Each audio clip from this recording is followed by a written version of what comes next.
Already पढ़ चुके हैं इसके बारे में. So it is used to treat tonic clonic seizure और partial seizure. What is the mechanism of action of this drug? Phenytoin block the sodium channel. Sodium channel जो है उनको क्या करती है, ब्लॉक कर देती है. और जब सोडियम चैनल आपका ब्लॉक हो जाएगा तो in that situation action potential slow हो जाएगा और उसकी वजह से आपकी जो एक्सेसिव ब्रेन एक्टिविटी है वो क्या हो जाएगी, डिक्रीज हो जाएगी. The next one is dilute in normal saline. एक ही क्वेश्चन जो है, एक ऐसा क्वेश्चन है जो कभी ना कभी किसी ना किसी ड्रग के बारे में हर बार पूछते हैं. कोई ना कोई ड्रग्स एग्जाम में, लाइक अभी रिसेंट एग्जाम में आया था. अभी रिसेंट आपने एग्जाम दिया होगा, नहीं दिया? वहां पे एक ड्रग का एग्जांपल पूछा था. अभी रिसेंट कौन सा एग्जाम हुआ था? नहीं, डीएसएसपी से पहले और उससे पहले. हाँ, आई थिंक एससीपीजीआई के अंदर क्वेश्चन आया था. कौन सी ड्रग? एमिड्रोन. सो आप एक ड्रग था, कार्डियक ड्रग एमिड्रोन के बारे में क्वेश्चन था कि उसको किस में डाइल्यूट करते हैं. सो एमिड्रोन की बात करें तो उसको हम किस में डाइल्यूट करते हैं? डेक्सट्रोज सॉल्यूशन के अंदर. वैसे अगर हम एप्टोइन या फेनिटोइन आईवी पुट कर रहे हैं, गिवन टैबलेट देना ओके, बट आप कौन से रूट से दे रहे हैं? आईवी दे रहे हैं. इन दैट सिचुएशन इसको किस में मिक्स करना है, डाइल्यूट करना है? Normal saline 0.9% only. ना तो आपको हाइपोटोनिक नॉर्मल सलाइन लेना है, ना ही आपको हाइपरटोनिक लेना है. It is only effective when you are dilute this drug in normal saline 0.9%. The next one is continuous therapeutic monitoring. Therapeutic monitoring की बात करें, in which situation you require therapeutic monitoring of a drug? Like आपने एक paracetamol लिया, PCM tablet लिया या injection लगाया, क्या आप थेराप्यूटिक मॉनिटरिंग करेंगे पीसीएम का? नहीं करेंगे. आपने पेशेंट को इंजेक्शंस लगाए लाइक टेजोबैक्टम, पिपरासिलिन, क्या आप उसका थेरेपेटिक मॉनिटरिंग करेंगे? लेकिन in case of injection of Eptoin और phenytoin you are going for therapeutic monitoring. If you are giving lithium injection you will go for therapeutic monitoring. So ये कैसे पता चलेगा कि इसका करना है, इसका नहीं करना है? सो आइडेंटिफिकेशन करने के लिए सिंपल सा टॉक्सिक इफेक्ट और साइड इफेक्ट सारी ड्रग के होते हैं. Every drug has their own side effect and toxic effect. But few drugs having the toxic effect very early, and few drugs is having toxic effect but late, not in early stage.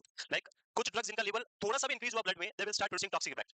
And the few drug which may produce toxic effect but on wide range, बहुत लंबा या बहुत ज्यादा amount आपके blood में increase होगा. Like आप paracetamol की एक टेबलेट खाएंगे, 2 खाएंगे, 5 खाएंगे, 10 भी खाएंगे तो इतना इफेक्ट नहीं आएगा. वोमिटिंग तक हो सकता है, कुछ ज्यादा इशू नहीं होगा. But if you take 50 tablets और 100 tablet of paracetamol, then it will produce toxic effect in your body. But in case of lithium, if you are taking lithium one tablet every day and एक दिन आपने 2 ले लिया, 3 tablets ले लिया, you will have severe toxic effect in your body. So उसका reason क्या है? उसका रीजन होता है that point which is known as therapeutic window. That is known as therapeutic window. Pharma के अंदर वैसे डिटेल में पढ़ेंगे. Therapeutic window means difference between therapeutic dose and toxic dose. Like इसका भी हम बात करेंगे. जैसे पहले अगर हम बात करें लिथियम बात करें तो 0.6 to 1.2 mg per dl. This is the normal therapeutic level in your blood जो अलाउड है, यहां तक ठीक है. If this amount of drug is reach from 1.2 to 1.5 mg per dl, this lead to toxicity. So the difference is only 0.3 mg. It is very narrow. बहुत कम difference है, point के अंदर डिफरेंस है. So if any drug is having a therapeutic window which is very narrow, ये जो window इसको हम क्या बोलते हैं? Therapeutic dose and toxic dose दोनों के बीच में जो डिफरेंस है इसी को हम क्या बोलते हैं? Therapeutic window. If this window is narrow, the window is narrow, then the drug will produce toxic effect very early. And if therapeutic window is wide, बहुत बड़ा gap है, like normal doses, and अगर हम बात करें कि toxicity will start from 5 mg, then you will say there is a huge gap between toxic effect और therapeutic dose. तो उसको हम क्या बोलेंगे? Wide therapeutic window. तो कौन सी ड्रग के साथ में आपको मॉनिटरिंग करनी होगी? तो आपको कुछ समझ में आ गया?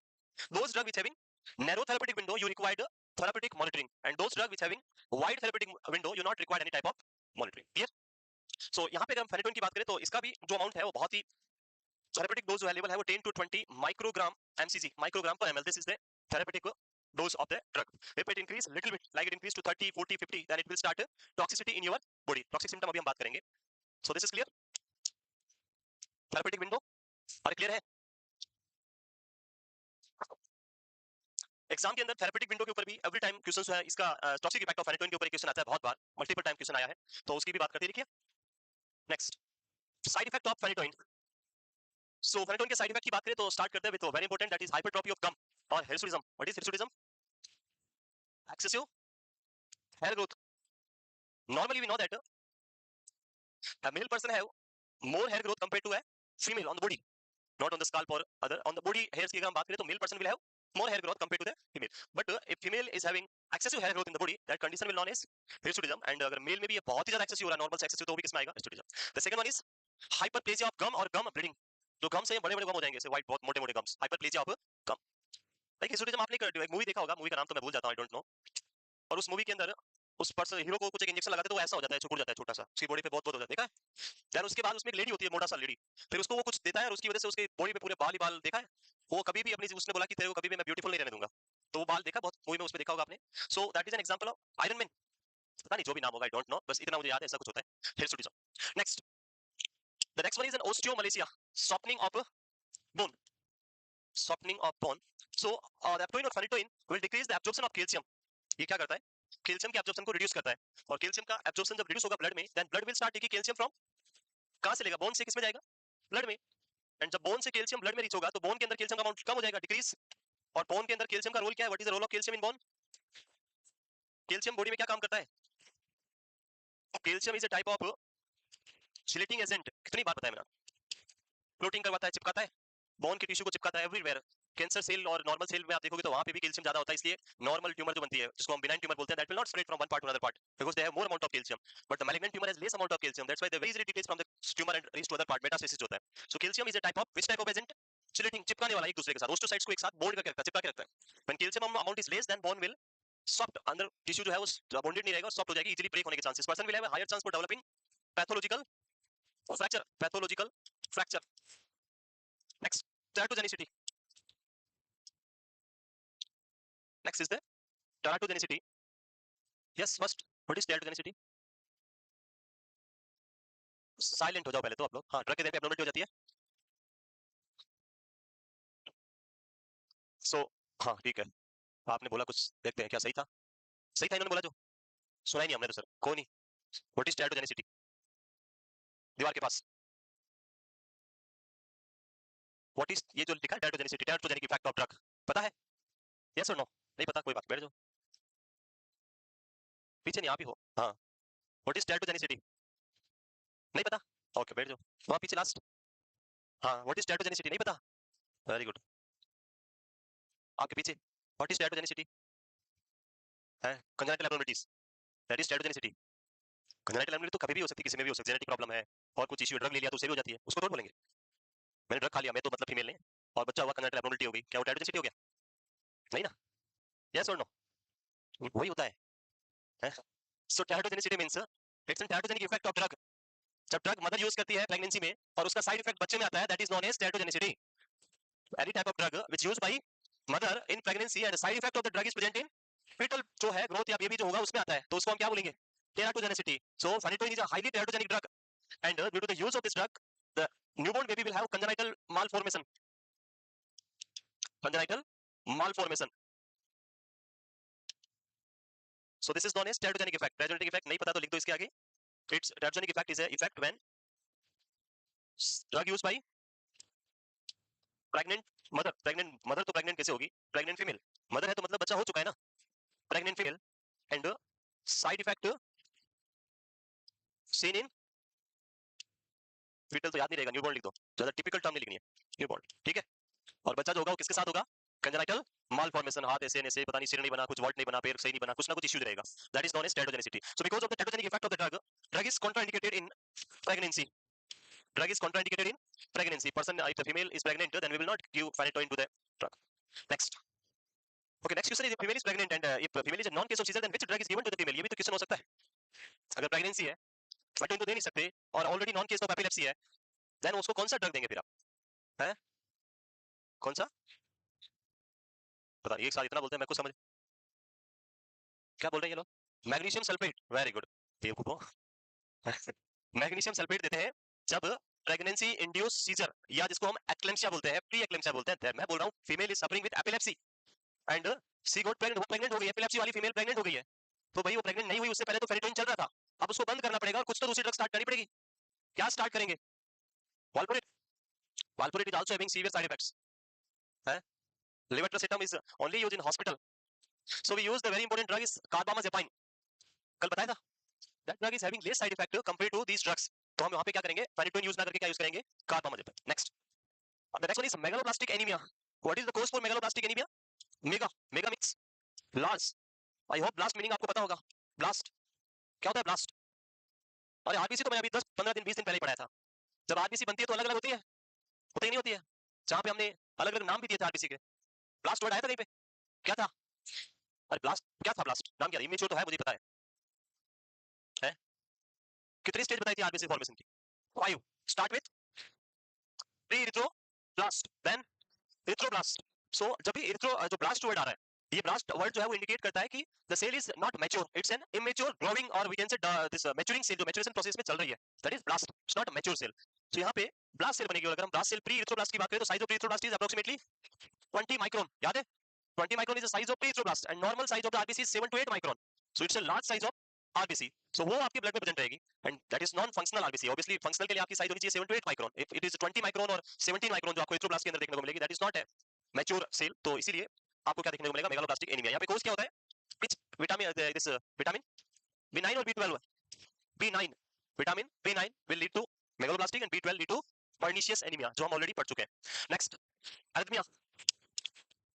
एरिथमिया बिकॉज ऑफ कैल्शियम, बताया था मैंने यहाँ पे, कैल्शियम को लेवल कम करा के कैल्शियम को रिसेप्ट जो आपका एक्शन पोटेंशियल साइट है वहां पे abnormal लेवल की वजह से क्या कोज करा सकती है? मायोकार्डियम में abnormal सेंसिटिविटी कोज करेगी, एरिथमिया हो सकता है. Lymph node enlargement, insulin resistance. So यहाँ पे कोई क्वेश्चन आता है एग्जाम में कि if you giving phenytoin to the person then which therapeutic monitoring is important? यहाँ पे कौन सी मॉनिटरिंग करेंगे? So you should monitor the patient glucose level frequently, because drug क्या कर रही है यहाँ पे? इंसुलिन रेजिस्टेंस कर रही है, सो ग्लूकोज का लेवल हमेशा क्या रहेगा? हाई रहेगा, और उसको ट्रीट करने के लिए आपको एक्सोजीनस इंसुलिन रिक्वायर्ड हो सकता है. सो उसके लिए आपको बार-बार क्या करना है? ब्लड शुगर चेक करते रहना है. द नेक्स्ट इज विटामिन के डेफिशिएंसी और डिक्रीज प्रोडक्शन ऑफ विटामिन के. So we know that vitamin K is an important vitamin for coagulation. Yes or no? Coagulation में काम आता है? ये तो काम नहीं आता है, but जो ये प्रोड्यूस करता है उनको हम बोलते हैं क्लोटिंग फैक्टर, और उनका रिक्वायरमेंट होता है. And these clotting factor are 2, 7, 9 and 10. So these are the clotting factor. Clotting factor number 2, 7, 9 and 10 which is produced by vitamin K. और उनको ये क्या करता है? विटामिन के को रिड्यूस कर देता है, तो आपके पेशेंट में ब्लीडिंग होने के चांसेस बढ़ जाएंगे. So that's why person will have gum bleeding. The last one is ataxia, cerebellar ataxia. जो आपका सेरिबेलम है उसके फंक्शन को भी समटाइम अल्टर करके ataxia, lack of muscle coordination. So इसको याद रखने के लिए कुछ नॉनसेंस ट्रिक है यहाँ पे. That is HOTMALIKA. It's just to remember only, बाकी इसका कोई मीनिंग नहीं है. दैट इज होट मलाइका. हाँ, ओह माय गॉड, क्लियर? पता नहीं, मैंने कहीं पढ़ा था और वहां ऐसे लिखा हुआ था, मैं नहीं लिखता हूँ, लेकिन इसमें आपको याद रखने के लिए हेल्प करेगा. याद रहेगा? इसके अंदर एक क्वेश्चन जो बार-बार पूछा गया था, हर बार ये ऑप्शन में होता है, हाइपरप्लेजिया ऑफ गम या गम ब्लीडिंग वाला ऑप्शन, की which of the following is the side effect of phenytoin, and उसमें एक ऑप्शन ये परमानेंट बार-बार यही आया अभी तक. बाकी भी आ जाए तो आप आंसर दे सकते हैं, इसे याद रख लोगे.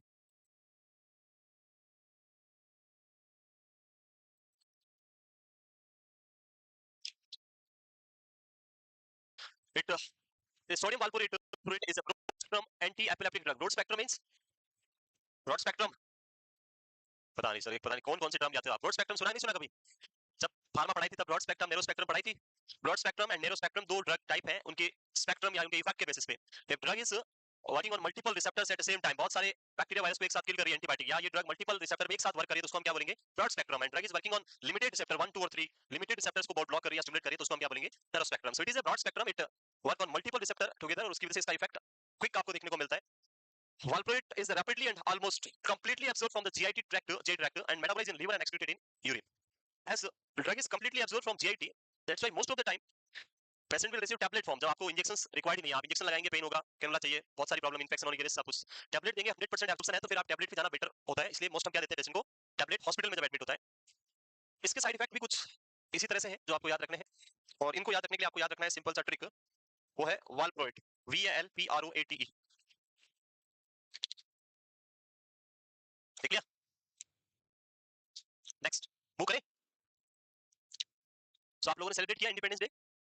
वीडियो में तो नहीं दिख रहे थे आप लोग कहीं मुझे, हैं? यस सर, इतना जोर से किया, तिरंगे को मैं ही उड़ा दूंगा. यस सर से नहीं थे आप लोग यहाँ पे, कुछ लोग थे, 4-5 इधर दिख रहे थे मुझे कहीं पे, और 2-3 जो डांस करने वाले थे वो दिख रहे थे बस, बाकी नहीं थे. हम भी नहीं थे, तो ऑब्वियसली आप लोगों ने सोचा होगा हम क्यों जाएं फिर. नहीं थे हम लोग, बोला था मैंने, हमारी ड्यूटी थी, हॉस्पिटल ड्यूटी, और उसको छोड़ नहीं सकते ना. चलिए आगे. Next, next side effect.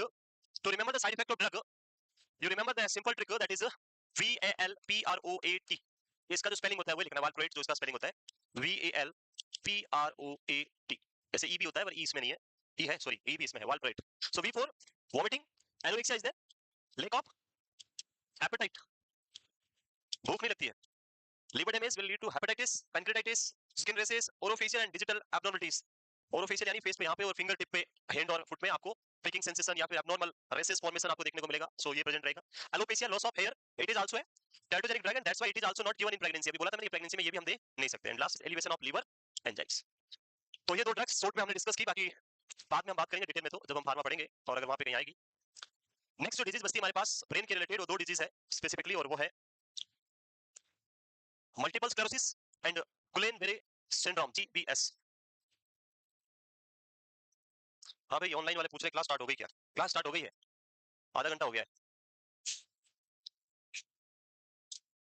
So mostly I will complete this system by tomorrow or maybe day after tomorrow. Spinal cord injury बची है और कल आई थिंक मेरी सेकंड क्लास होगी तो उसमें टाइम कम मिलेगा इसलिए हो नहीं पाएगी, तो परसों तक कंप्लीट हो जाएगा। आपको कोई भी डाउट लगे तो आप अभी भी क्या कर सकते हैं, पूछ सकते हैं, ला सकते हैं, बाद में भी पूछ सकते हैं, पर बाद में इतना टाइम नहीं मिलता आपको और मुझे। पूछते हो लेकिन मैं हो सकता है बिजी हूँ, बता नहीं पाऊँ, इसलिए अभी तो मौका है, आप पूछ सकते हैं, पिच अभी चल रहा है, बाद में अलग से टाइम निकाल के पूछना पड़ेगा, बताना पड़ेगा मुझे। यस, बाकी वैसे आप बहुत इंटेलिजेंट हो, you don't have any doubt. चलिए आगे, next GBS, Guillain-Barré syndrome. So before moving on GBS and multiple sclerosis, we will clear few things. Neuron तो पढ़ा था हमने, याद है? This is the neuron, axonal part of the neuron, and on the axonal part of the neuron is a specific covering is there, approximately 100 layered covering, and this covering is known as myelin sheath. Very good. Myelin sheath. This myelin sheath help in, क्या करती है myelin sheath? Speed up the conduction. जो conduction है, conduction यानी nerve impulse जो है उसको एक पार्ट से दूसरे पार्ट पे कनेक्ट करती है, जो न्यूरॉन नर्व आपकी, उसको स्पीड अप फास्ट से करने के लिए कौन रिस्पांसिबल है? myelin sheath. So those type of neuron or the nerve which having myelin sheath will have the fast conduction, and जिनके पास नहीं होता है, unmyelinated nerve है, they will have slow conduction system. Now we will discuss the disease related to this myelin sheath. अभी तो हम दो disease पढ़ेंगे, वो किससे रिलेटेड है? myelin sheath. We know that myelin sheath in the central nervous system and myelin sheath in the peripheral nervous system formed by two different type of cell. In central nervous system responsible cell is oligodendrocyte, and in peripheral nervous system Schwann cell. If any person is suffering with damage in the oligodendrocyte, and due to damage the oligodendrocyte, the myelin sheath is destroyed, and because of myelin sheath is destroyed, the person will have the speed up will undergo less speed हो जाएगा, कम हो जाएगा, slow conduction हो जाएगा. So that disease is known as, if it is present in central nervous system oligodendrocyte, this is known as multiple sclerosis. And if the damage present in the Schwann cell, this is known as GBS. But this is only the difference. When person is having damage in the myelin sheath of peripheral nervous system, or we can say Schwann cell, that disease is known as Guillain-Barré syndrome or GBS. And because of damage the Schwann cell, the person have the slow rate of conduction. उसके अलावा हमने एक और point discuss किया था starting, जब हमने neuroglia पढ़ा था, कि the neuron and neuroglia is having one basic difference, that neuron does not able to regenerate, वो अपने आप को रीजनरेट नहीं कर सकता है, but the neuroglia is able to regenerate. So in some cases GBS disease can be cured. आप इसको डैमेज होने के बाद में भी वापस क्या कर सकते हैं, रिकवर कर सकते हैं, if treatment is given on time. And in multiple sclerosis also person वापस क्या हो सकता है, रिकवर हो सकता है. लेकिन आपने ध्यान नहीं दिया और लॉन्ग टाइम हो गया, और अगर न्यूरोग्लिया के साथ साथ न्यूरॉन भी डैमेज हो गया तो फिर रिकवर होना पॉसिबल नहीं हो. तो स्टार्ट करें first disease, GBS, Guillain-Barré syndrome. So it is related to disorder related to peripheral nerve myelin sheath. GBS is an autoimmune attack on the peripheral nerve myelin sheath. And अगर आपको नाम याद नहीं है तो आप क्या लिख देंगे, myelin sheath कौन बनाती है, पेरिफेरल में myelin sheath, Schwann cell. GBS और multiple sclerosis are types of autoimmune disorder. ये भी कौन से टाइप का डिसऑर्डर है, autoimmune disorder है.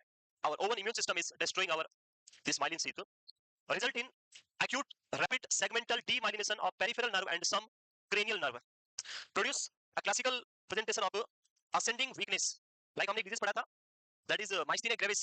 It's a classical presentation of descending weakness. And here the disease which is known as GBS is a classical presentation of ascending weakness, means it first affect the lower part of the body and slowly move toward the head part, upper part, cranium को affect करेगा last में. Because it is a ascending weakness type of disorder, it affect respiratory muscle first, then the cranial muscle. Respiratory muscle जानते हो कौन सी है, कौन सी है, diaphragm. सो जो आपकी अपर पार्ट की मसल से, लाइक डिस्फेजिया हम बात करें, डिस्निया बात करें, डिप्लोपिया बात करें, ड्रॉपिंग ऑफ आईलिड की बात करें, ये सारे सिम्टम्स बाद में आएंगे. Person will have the respiratory issues, person is unable to breathe because of paralysis in the diaphragm. And इसी वजह से जब हम जीबीएस की बात करते हैं, क्वेश्चन भी आता है एग्जाम में कि ये patient, you are admitting a patient with Guillain-Barré syndrome, which equipment you should keep ready on the bed side of the patient. क्या तैयार रखना है, बेड साइड पे क्या तैयार होना चाहिए जीबीएस के लिए. So GBS patient any time will develop respiratory arrest, कभी भी क्या हो सकता है उसमें, रेस्पिरेटरी अरेस्ट हो सकता है. एंड रेस्पिरेटरी अरेस्ट हो गया तो क्या करना पड़ेगा, you have to ventilate the patient with a machine that is known as mechanical ventilator. So it is the first choice of treatment in GBS, mechanical ventilation. क्योंकि पेशेंट का जब diaphragm ही work नहीं करा तो सेल्फ ब्रीथ पॉसिबल बिल्कुल भी नहीं होगा.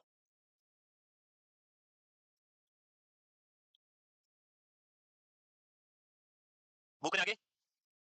So it is a type of ascending weakness with dyskinesia. Dyskinesia means disturbed. Kinesia means movement. Person will have disturbed movement. Hyporeflexia, muscle will produce less reflexes, and paresthesia, numbness of the extremities, tip of the extremities. This is the Guillain-Barré syndrome or GBS. A very interesting theory about this GBS, जो आपको बताती है कैसे GBS होता है, और उसकी बात करते हैं. This is known as MMT theory.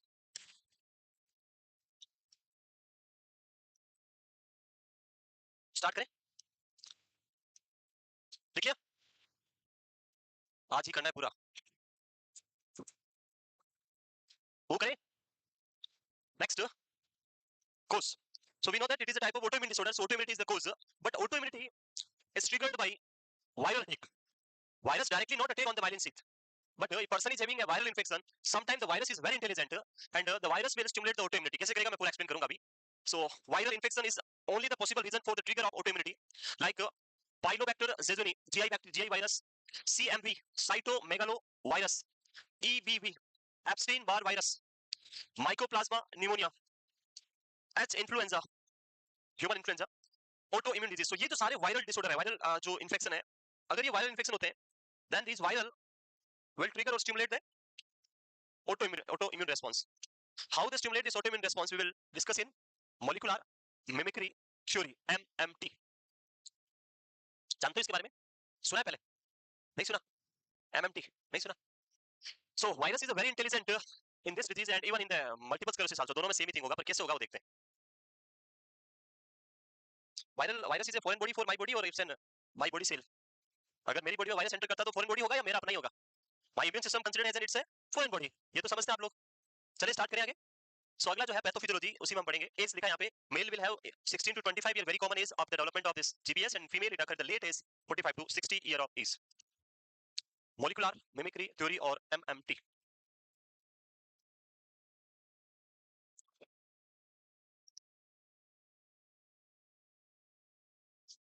Pathophysiology. So to understand the pathophysiology of GBS you have to understand MMT. क्या होता है देखें. Like a virus, simply Epstein Barr, just example ले रहा हूं, EBV. A person is suffering with Epstein Barr virus infection. Patient में क्या हो गया? किसका इन्फेक्शन हो गया? एप्स्टीन-बार वायरस का. बॉडी में एंटर किया. When this virus enter in the body, immune system क्या करेगा? इम्यून सिस्टम स्टिमुलेट होगा. स्टिमुलेट, अभी ये लिखना नहीं है. इम्यून सिस्टम स्टिमुलेट होने के बाद इस वायरस को क्या अंडरस्टैंड करेगा? Immune system foreign body considered as an antigen, and my immune system will start forming antibody. This antibody which form against the EBV will attack on this and kill them. And मैं वापस क्या हो जाऊंगा? ठीक हो जाऊंगा, recover हो जाएंगे, क्योर हो जाएंगे. This is normal process. But in some individual the virus is very intelligent, and virus क्या करता है देखिए. This is the cell of a virus, EBV virus की. जस्ट फॉर एग्जांपल मैं सेल बना रहा हूं. This is the cell of EBV virus, normal cell of EBV virus, and this is the cell of myelin sheath of peripheral nerve, जिसका नाम क्या है? Schwann cell. सो ये किसका सेल है? वायरस का. And this is the cell of Schwann cell. Both are different. When this virus enter inside my body, ये virus मेरी बॉडी में एंटर किया. बॉडी में जाने के बाद इम्यून सिस्टम इस सेल को रिकॉग्नाइज करेगा, एंड वो क्या करेगी? इसके जैसी क्या बनाएगी? एंटीबॉडीज फॉर्म करेगी, एंड उसके ऊपर जाके अटैक करेगी. सो जो एंटीबॉडीज बनेगी वो इसके शेप को आइडेंटिफाई करेगी. इस तरह की जो दिखने वाली है उनको क्या करना है? मुझे किल करना है. बट ये वायरस बहुत इंटेलिजेंट होता है. जैसे ही ये बॉडी के अंदर एंटर करता है, virus change the shape of the cell, change the shape of cell in some individual only, shape of cell. Now virus ने क्या किया? जो ये सेल उसकी प्राइमरी थी उसको चेंज करके उसने क्या बना दिया? ऐसा बना दिया. Now this is the cell जो किसकी हो गई? अब वायरस की. And the same type of same morphological cell is also present in our own cell. Now my immune system, अब ये वायरस की सेल ऐसी है तो इम्यून सिस्टम इसी के अकॉर्डिंग क्या बनाएगा? Antibody. This antibody will fit here and kill this viral cell. But when antibody circulating in the blood, they find that यहां भी ऐसी कैसी सेल है, and they will fit on this cell and also kill them. और उसे क्या हो जाएगा? स्वान सेल डेस्ट्रॉय हो जाएगी. सो यहाँ पे आपकी बॉडी की सेल को किसने किल किया? आपकी अपनी बॉडी के इम्यून सिस्टम की जो एंटीबॉडीज है उन्होंने. और उन जो ये स्वान सेल है इनका तो कोई रोल ही नहीं था बेचारी का. रोल किसका था? सारा वायरस का. इसको किल करना था, इसको तो किल किया. ये वो वाला बात हो गया, हम तो डूबेंगे साथ में सनम को भी ले डूबेंगे. तो मैं तो मरूंगा ही, पर तुम्हें भी नहीं छोड़ूंगा. सो ये भी मर गया और साथ में उसको भी ले गया. ये मरने से तो इन्फेक्शन ठीक हो गया, पर ये मरने से क्या हो गया? जीबीएस हो गया. This theory is known as molecular mimicry theory और एमएमटी. क्लियर? दिस थ्योरी जो आपको जीबीएस जो अटैक हम बात कर रहे हैं उसकी बात करें वो देखने को मिलता है. तो ये यहाँ पे लिखा हुआ है सारा इसमें. GBS is the result of cell mediated and humoral immune attack on peripheral nerve myelin. Molecular mimicry theory क्या बताती है? Infectious agent contain an amino acid in the DNA. Then this mimics, mimic यानी copy करना. किसकी copy करेगा? Peripheral nerve myelin protein. So ये virus क्या करेगा? मिमिक करेगा इसके प्रोटीन को, और अपना प्रोटीन को भी ऐसे बना देगा जो मैंने बनाया, सेम वैसा वैसा बना देगा.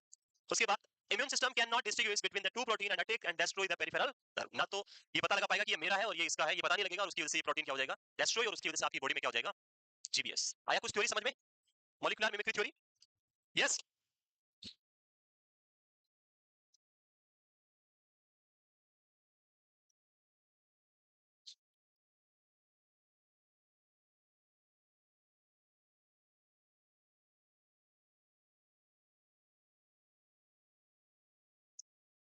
वो करें.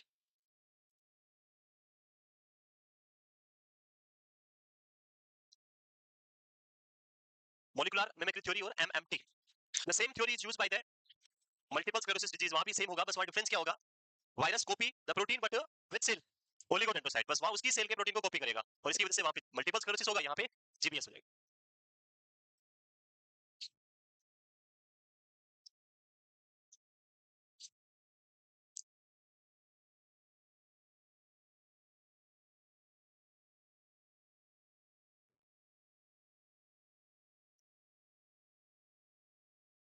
वो करें, यस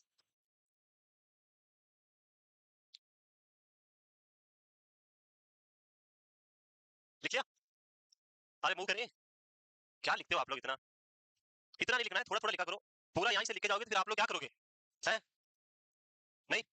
नेक्स्ट, क्लिनिकल मैनिफेस्टेशन, अभी बोला यस सर, फिर सर।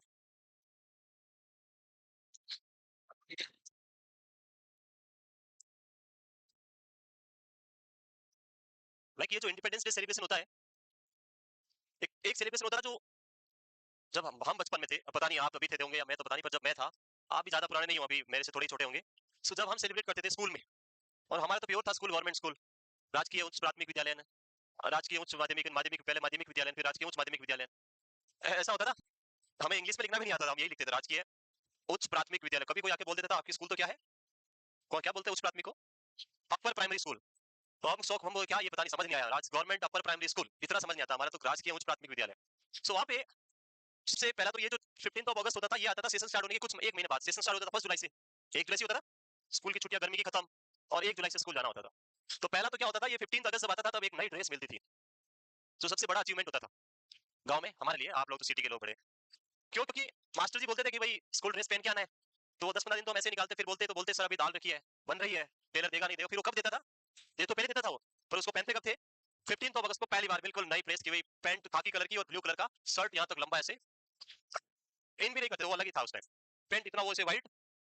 हाँ, देन उसके बाद दूसरा अचीवमेंट होता था, उस टाइम वो एक, पता नहीं आजकल मिलते ब्लैक कलर के एक शूज आते थे, 80 रुपए का आते थे, पता नहीं कितने रुपए के, वो शूज भी नहीं मिलते थे, और वही मिलते थे बस, ब्लैक कलर के शूज, उसके साथ में एक नया सॉक्स और एक पैंट और एक शर्ट। अब आप गए स्कूल में नए कपड़े पहन के, फिर वहां से स्टार्ट होता था सारा प्रोग्राम, जो भी होते थे, जो आपको पार्टिसिपेट करना करो, जो भी इसमें आपका नाम था, जो भी होता था वो सब आप एंजॉय करते थे। और सबसे लास्ट में आता था वो लड्डू, तो हमें नहीं मिलता था, हमारे लड्डू के दाने मिलते थे, जैसे नुक्ति बोलते थे हम उसको। और उसमें क्या होता था, एक अलग ही कंपटीशन होता था, दे दिया उसको खत्म करके वापस चले जाना है, और फिर तो उसको कभी कभी पता चल जाता था कि तेरे को पहले दे दिया था, वापस क्यों आया, फिर उसको पटाखे, भाई दोस्त नहीं है तो मेरा दे दिया, सो खा के वो लेके ऐसे 3-4 बार राउंड लगा लेते थे। तो वो तो था एक क्रेज। और आज की हम बात करें तो आज एक फोर्स हो गया, क्रेज नहीं रहा, अभी क्या है, खुशी नहीं है अभी। पहले जब प्रोग्राम होता था तो गांव का जो पूरा लोग सब माहौल बना के पूरे होते थे इकट्ठे, वहां पे भरा रहता था। आजकल स्कूल के बच्चे भी पूरे नहीं आते, वो गांव के लोग तो कहां से आएंगे। सो अब वो क्रेज नहीं रहा, डिजिटल मीडिया आने के बाद में एंटरटेनमेंट के लिए इतने सब कुछ आपके पास थिंग्स अवेलेबल है कि हम इन सारी चीजों को भूल चुके हैं। कोई भी फिजिकल डेवलपमेंट नहीं होता है, कोई भी मेंटल डेवलपमेंट नहीं होता, हर चीज आपके पास अवेलेबल है। लाइक अभी आज मैं ऑपरेशन थिएटर, आज कुछ काम नहीं था, छुट्टी था, सो हम बैठे हैं, और स्टाफ जो है इतने वो इंटेलिजेंट है, बहुत इंटेलिजेंट स्टाफ है। तो अब वो बैठे बैठे क्या कर रहे हैं, आजकल एक इस व्हाट्सएप में एक और नया फीचर आया है, एआई, मेटा। सो वो बैठे बैठे क्या कर रहे हैं, मेटा मैं बहुत बोर हो रहा हूँ क्या करूँ, वो उसमें लिख रहा है, फिर मेटा बोल रहा है अच्छा बहुत बोर हो रहे हैं तो आप गाने चलाएं, थोड़ी देर डांस करें, ये करें वो करें। सो इन चीजों के लिए टाइम है आपके, और कुछ है ही नहीं इनमें, आपको लग रहा है वो चीजें इतना, आपके पास ये हो गया कि बेटा मुझे आलू की सब्जी बनानी है, कैसे बनाए, वो बोलेगा पहले आलू को वॉश करो, फिर कटिंग करो, थोड़ा ऑयल, इवन आप आज डाल के देखना, पूरा भी ऐसे आएगा पूरा, बस आपको वैसे हिलाना है, वो बताया जाए वैसे, आपको इतना यूज नहीं करना है, ये पूरा बंद हो गया है, इसको साइड में रख दो भाई, ऐसे करते जाओ, हाँ, नीचे क्या बन रहा है पता नहीं, ये है ही नहीं, आजकल बंद हो गया। सो आपका मेंटल डेवलपमेंट तो बिल्कुल खत्म कर दिया हम लोगों ने। लाइक वो पहले ऐसे पीटी परेड पता नहीं क्या क्या करवाते थे, एक भी ऐसे गलत कर दिया तो पीछे पीछे ऐसे मारता था, पीछे पूरा रेड कर देता था वो पेंट के पीछे। और अभी अगर किसी बच्चे को टीचर हाथ लगा दे, ऐसे कर दे, तो टीचर को जेल में बैठना पड़ेगा, हमारे बच्चे को ये कर दिया आपने, बच्चा 4 दिन से खाना नहीं खा रहा है, अरे नहीं खा रहा तो कोई 5 दिन खा लेगा, नहीं हमारा बच्चा है, तो इसलिए बच्चे का कुछ डेवलपमेंट होना है। तो इसीलिए अपने इसको यूज करना है, इन सारे डिजिटल मीडिया से क्या लेना है, दूर रहना है। जो पेंट और शर्ट की मैं बात कर रहा था, वो एक नया पेंट और शर्ट जो मिलता था वो कितना काम आता था आपको पता नहीं होगा, स्कूल में तो जाने के लिए चाहिए ही था। एक थर्सडे आता था जिस दिन विदाउट यूनिफॉर्म का डे होता था, उस दिन भी वही काम आता था, क्योंकि विदाउट यूनिफॉर्म ऐसी थी नहीं जिसको पहन के जा सके। उसके अलावा कहीं जीमना है, किसी की शादी है, डेथ हो गई, कहीं पे जीमना होता है ऐसे, वहां पे जाना है तो वहां भी वही नया पेंट और शर्ट पहन के वही जाना है, बिल्कुल किसी की बारात में जाना है, सब जगह वही होता था। और उसकी हालत ऐसी होती थी कि 3 महीने बाद यहाँ पे 2 आंखें बन जाती थी और 2 पीछे आंखें हो जाती थी। उसके बाद अब क्या ऑप्शन था, तो मम्मी क्या करती है, पिछले साल वाली पेंट को ऐसे कट करती, पुरानी पेंट को जो पहले से ही आंखों के साथ में थी, फिर 2 आंखें को यहाँ पे कर दी और 2 पीछे पे हो जाते थे। जो पुरानी पेंट थी वो तो डार्क अलग होती है कलर उसका, और नई का थोड़ा कलर अलग होता है, तो फिर वो दिखाई भी अलग देता था, सेम अलग से बिल्कुल। और उसका एक दिन मैं शॉप पे गया और मैं देख रहा हूँ वहाँ पे ऐसा ही वहाँ पे था, ऐसे फटी फटी, और उसपे ऐसे लगा रखा है। इवन ब्लेजर के लिए गया तो यहाँ भी लगा रखा। मैंने कहा ये क्या है? बोला ये आजकल, मैंने कहा हमने तो थर्ड क्लास से ही फैशन पूरा कर लिया ये, अभी इसकी क्या जरूरत है? अभी पहले मम्मी जाएगी, मैं बोलती थी तब तो नहीं पहनते थे, आज ये खुद लगा के लाए। यस। सो ये तो है, आज का टाइम ऐसा चल रहा है। तो इसलिए जितना जल्दी हो आप लोग क्या बन जाओ, नर्सिंग ऑफिसर। नहीं तो बाद में मेटा बोलेगा नर्सिंग ऑफिसर कैसे बनेंगे, वो बोलेगा थोड़ी बाद में, वो हो सकता है बोल दे आप एलिजिबल नहीं हो, आप नर्सिंग ऑफिसर नहीं बन सकते। तो इसलिए अभी क्या करो, पढ़ाई करो, इन्वायरमेंट, ये जो चारों तरफ इतना चेंजेस हो रहा है पता ही नहीं चल रहा है। पहले गूगल था, गूगल पे आप थोड़ा सर्च करने के लिए थोड़ा दिमाग लगाते थे, अब वो भी नहीं रहा। गूगल पे नहीं जाना है, सीधा इस पे लिखना है, ये उस सबको फाइंड आउट करेगा और जो बेस्ट होगा वो निकाल के आपको देगा। अभी मैं घर गया तो वहाँ पे बच्चा जो है वो बोल रहा है मुझे एक दिन की छुट्टी चाहिए, तो प्रिंसिपल को एप्लीकेशन, लीव की एप्लीकेशन लिखो। वो ऐसे लिख दिया और उसको फॉरवर्ड कर दिया। आजकल लिखने की जरूरत नहीं है, आजकल व्हाट्सएप, प्रिंसिपल का भी व्हाट्सएप होता है, one day leave for this वो लिख के आ गई और वो उसको वहाँ पे। तो ये ऐसा है डिजिटल, और आपको कुछ करना ही नहीं है। स्पीच भी देखो इतनी बढ़िया इंग्लिश कैसा है इसको हासिल, आज इजी मार्क पता नहीं था और आज देखो क्या इंग्लिश लिख रहा है ऐसे, वो पता नहीं इंग्लिश यहाँ से नहीं आ रही है, वो मेटा से आ रही है उधर। तो अपना क्या यूज करना है, ये यूज करना है, ये चीजों में बंद रखना है। एंटरटेनमेंट के लिए मोबाइल नहीं चाहिए, एंटरटेनमेंट के लिए आप खुद हो, अपने आप को इतना फनी बनाओ कि वैसे एंटरटेनमेंट हो जाए। ज्यादा कुछ हो तो नाचने लग जाओ, आप नहीं तो दूसरा तो हंसेगा सामने वाला, तो अच्छा नहीं तो बुरा डांस करो ताकि उसको ज्यादा हंसी आए, हो गया एंटरटेनमेंट, फिर वापस स्टार्ट हो जाओ, हम देखेंगे। वो दूसरा जो मोबाइल में कर रहा है उसको देखें है करेंगे, ये अच्छा कर रहा है। चलिए आगे, next features. So we know that the disease is having which type of weakness, ascending weakness. So disease will produce symptom from the lower part of the body and then reach to the upper part of the body. Muscle weakness which having the ascending weakness, ये लिखा ascending weakness, and it will start from the lower extremities first. So lower extremity weak हो जाएगी, walking difficulties आएगी person को. Then hyporeflexia, neuromuscular respiratory failure because of the paralysis of diaphragm. Paralysis of diaphragm. Diaphragm जब paralyse हो जाएगा, diaphragm is a major respiratory muscle and it involve first compared to the upper part of the body. So person में सबसे पहले कौन से symptom आएंगे? Respiratory symptoms आएंगे. Paresthesia in the hand and feet, numbness आपको देखने को मिलेगा। तो यहाँ पे सबसे जो important symptom वो यही है, respiratory system related symptom, और इसी पे आपको पूरा फोकस रखना है, इसी का मैनेजमेंट इसमें इंपॉर्टेंट होगा। Airway is the first priority in case of GBS.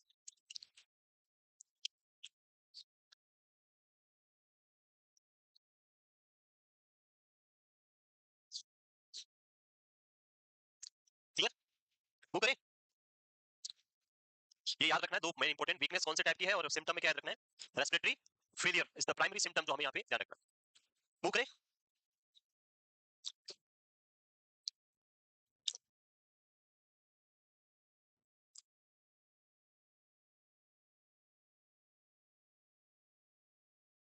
आज के करंट अगर आप डाटा देखेंगे तो इन आवर कंट्री 50% और more persons are suffering with secondary disease. Secondary disease जानते हो? सेकेंडरी डिजीज मींस जो है रहेगी और उससे 5-10 साल आपकी उम्र कम हो जाएगी, मरना तो यही पर थोड़ा पहले, like diabetes, hypertension, hypothyroidism, thyroid problems, ये सारी क्या होती है, known as secondary diseases. And most of the person आप देखेंगे तो इसके साथ फैमिली में कोई ना कोई एक मेंबर मिल ही जाएगा जिसको ये प्रॉब्लम होगी। एंड लोग क्या करते हैं, मीठा तो खाना ही है, पहले क्या कर लेंगे, टेबलेट ले लेंगे। लाइक एक एग्जाम में गांव में गया और शादी था एक, जो मैं जिम वाली बात कर रहा हूँ उसकी। सो मैं घर पे गांव में गया और वहां पे एक पर्सन मिला डायबिटीज के साथ में वो, तो उसको मैंने पूछा कैसा है आपका शुगर, बोला बिल्कुल ठीक है। अच्छा, फिर उसने वो टेबलेट्स को कुछ ले रहा था उसके बारे में बताया, तो उसने बोला कि अभी 1-2 दिन से थोड़ा एक्स्ट्रा टेबलेट ले रहा हूं मैं। मैंने कहा क्यों? क्योंकि 2 दिन बाद गांव में क्या है, जिमना है, और जिम में पता नहीं मिठाई तो बनेगी और उसके बिना रह नहीं सकते। तो वो 2 की जगह 4 टेबलेट ले रहा है 2 दिन पहले से, अपने शुगर को क्या करना है, डाउन करना है। और उससे क्या होगा कि मैं जिमने में आराम से खा लूंगा। मैं उसको बोला कि आपकी टेबलेट आज एक्स्ट्रा लेने से कल शुगर कम नहीं होगा, वो टेबलेट आपको साइड इफेक्ट देगी और वो शुगर आज कम करेगी, पर खाना तो अभी थोड़ी देर बाद ही खाना पड़ेगा आपको। मीठा खाने से शुगर नहीं बढ़ेगा, रोटी ज्यादा खाओगे उससे भी बढ़ जाएगा। इसीलिए ये बेवकूफी नहीं करनी है, और मीठा भी खा लो, रोटी भी खा लो, जो खाना खा लो, टेबलेट जितनी लेते हो उतना ही लो, उससे शुगर उतना ही रहेगा, कोई इंक्रीज होने वाला नहीं है। तो इसीलिए अवेयरनेस बिल्कुल नहीं है, अवेयरनेस एवरी टाइम क्लैपिंग करना है बस। ना तो कोई फनी एक्ट हो रहा है, ना कोई जोक्स बोल रहा हूं मैं, सब एक हर टाइम क्या करते हैं, अवेयरनेस तो नहीं करते। हम लोग ऐसा सोचते हैं, तो एक पंडित था और उसने वो कहावत है बहुत कॉमन सी पंडित वाली, कि पंडित जो है 2 दिन पहले से ही भूखा रहना स्टार्ट हो जाता है, जब उसको पता चलता है कि 2 दिन बाद जीवन है। बोलते हैं आप लोग इधर नहीं होगा, हमारे उधर के पंडित ऐसे होते हैं, 2 दिन तक वो भूखे रहेंगे, उनको लगता है कि भूखे रहेंगे तो क्या होगा, ज्यादा खाएंगे, फिर वो बैठ के चूरमा बाटी दाल वैसे दबाएंगे, फिर 2 दिन तक उठे नहीं, सोए रहेंगे, तो 4 दिन का वैसे बराबर हो गया। 2 दिन खाया नहीं था, 2 दिन उठे नहीं, 4 दिन हो गया बराबर। क्यों अपने आप को इतनी तकलीफ देनी है? तो इसीलिए अवेयरनेस बहुत इंपॉर्टेंट है, सब स्प्रेड करें हर जगह, और आप लोग जल्दी लिखा करो ताकि मुझे इतनी ज्यादा बातें न करनी पड़े। Next important is, it's an important problem जो एग्जाम में पूछा भी था एक बार। जब आप पेशेंट स्लीपिंग पोजीशन में सो रहा है और उसको अगर आप इवन बेडशीट जो होता है, बेडशीट का वेट तो कितना होता है, 100-200 ग्राम, बिल्कुल पतला सा होता है, वो भी अगर पेशेंट को कवर करेंगे तो person feel pain with the weight of bedsheets. आप उसको उड़ाएंगे वो फेंक देगा, बहुत दर्द हो रहा है हाथों में, सो इतना सेंसिटिव हो जाएगा क्योंकि नर्व का माइनस वहां पे प्रेजेंट नहीं है, और उसकी वजह से उसको बहुत ही एब्नॉर्मल सेंसेशन फील होगा उसको। Slowly when disease reach in the upper part of the body and it lead to demyelination of the cranial nerve also, and when these nerve are affected then person will have symptom related to eye or speech related problem, dysphonia and difficulties, respiratory problems. Optic nerve damage हुआ तो blindness, glossopharyngeal हुआ तो dysphagia, vagus हुआ तो cardiac dysfunction. So according to nerve है, जो nerve damage होगा उससे रिलेटेड आपको सिम्टम देखने को मिलेंगे। ये नर्व तो पढ़ ली हमने सारी, पढ़ ली नहीं पढ़ी? ऑप्टिक नर्व इज कोविस nerve, first second third. Second glossopharyngeal 9, vagus 10। Vagus से क्वेश्चन अभी आया था क्लास एग्जाम में, से क्वेश्चन आया था, एट्रोपिन सल्फेट कौन सी नर्व को अफेक्ट करता है?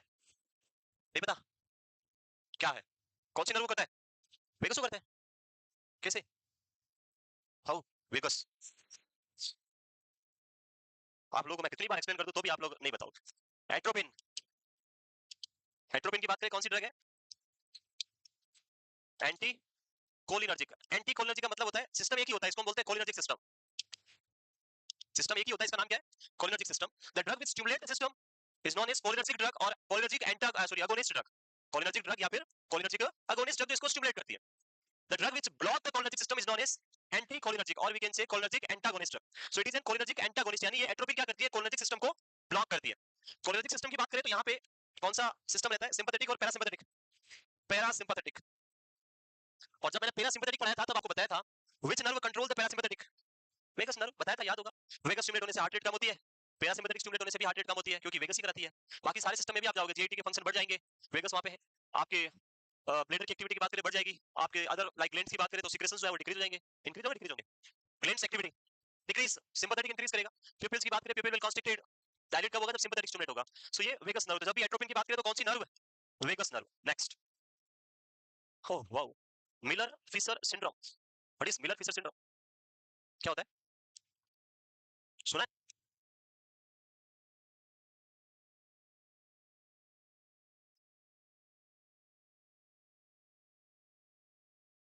So basically we know that the disease is a type of ascending weakness type of disease, and ascending weakness means the weakness will start from lower part of body. Weakness will start like in this direction. ऐसे ही होता है. It's a very straight person because suffering with GBS. And in case of Miller-Fisher syndrome, it's a rare presentation of GBS, which is characterized by ये happy person क्योंकि इसमें थोड़ा उल्टा है, ये rare person है. The disease will start in this direction. Normally we know that GBS is having this type of weakness ascending, but in some individual the disease will start from the first eyes muscles, यहाँ से start होती है ऊपर से, and then move toward the lower part. This type of condition is known as Miller-Fisher syndrome. A type that often start with paralysis of the eye muscle, loss of reflexes and सारा ऊपर से पहले start होकर नीचे जा रहा है, इसको हम क्या बोलेंगे? Miller Fisher syndrome. याद हो गया? Miller Fisher syndrome. A type that often start with paralysis of the eye muscle, upper eye muscle जो आपकी लेवेटर पाल्पेब्री मसल, और जो अदर आपकी जो आई मसल्स हमने पढ़ी थी, 6 eye muscles, super rectus, inferior rectus, lateral rectus और भी ओब्लिक और जो भी है वो सारी 6 muscle. Then loss of reflexes and disturbance in the cerebellum lead to ataxia. ये बाकी क्या? नेक्स्ट हो गया. मैनेजमेंट क्या करोगे? डायग्नोसिस तो देखने में पता चल जाएगा. अरे क्या लिख रहे हैं, क्या लिख रहे हैं? दो बार लिखते हो एक कोई.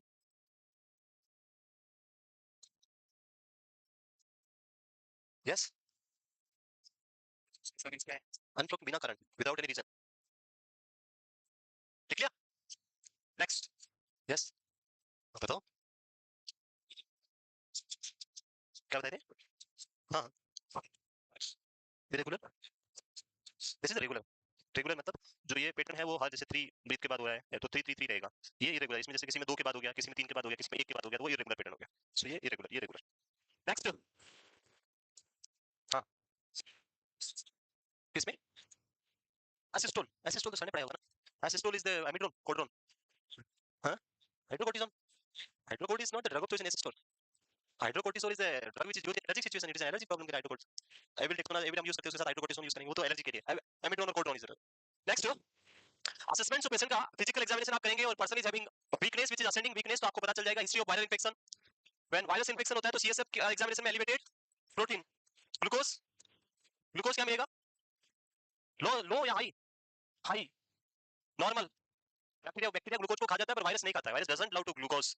Then EMG, electromyography. Muscle weakness होगी उसके लिए ईएमजी कर सकते हैं. Electroencephalography to identify the any abnormality in the brain.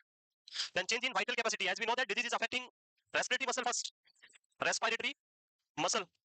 So to rule out the involvement of respiratory muscle, we will check the vital capacity by the help of PFT, pulmonary function test. कौन सी file में भेजेंगे sample? PFT करने के लिए कौन सी file में sample भेजेंगे? कौन बताएगा? अरे रुको भाई, हैं? बताएंगे, कौन बताएगा?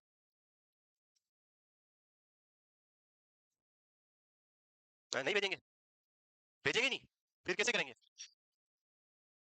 हैं? कैसे भेजेंगे? लैब में नहीं भेजते, फिर कहाँ भेजेंगे?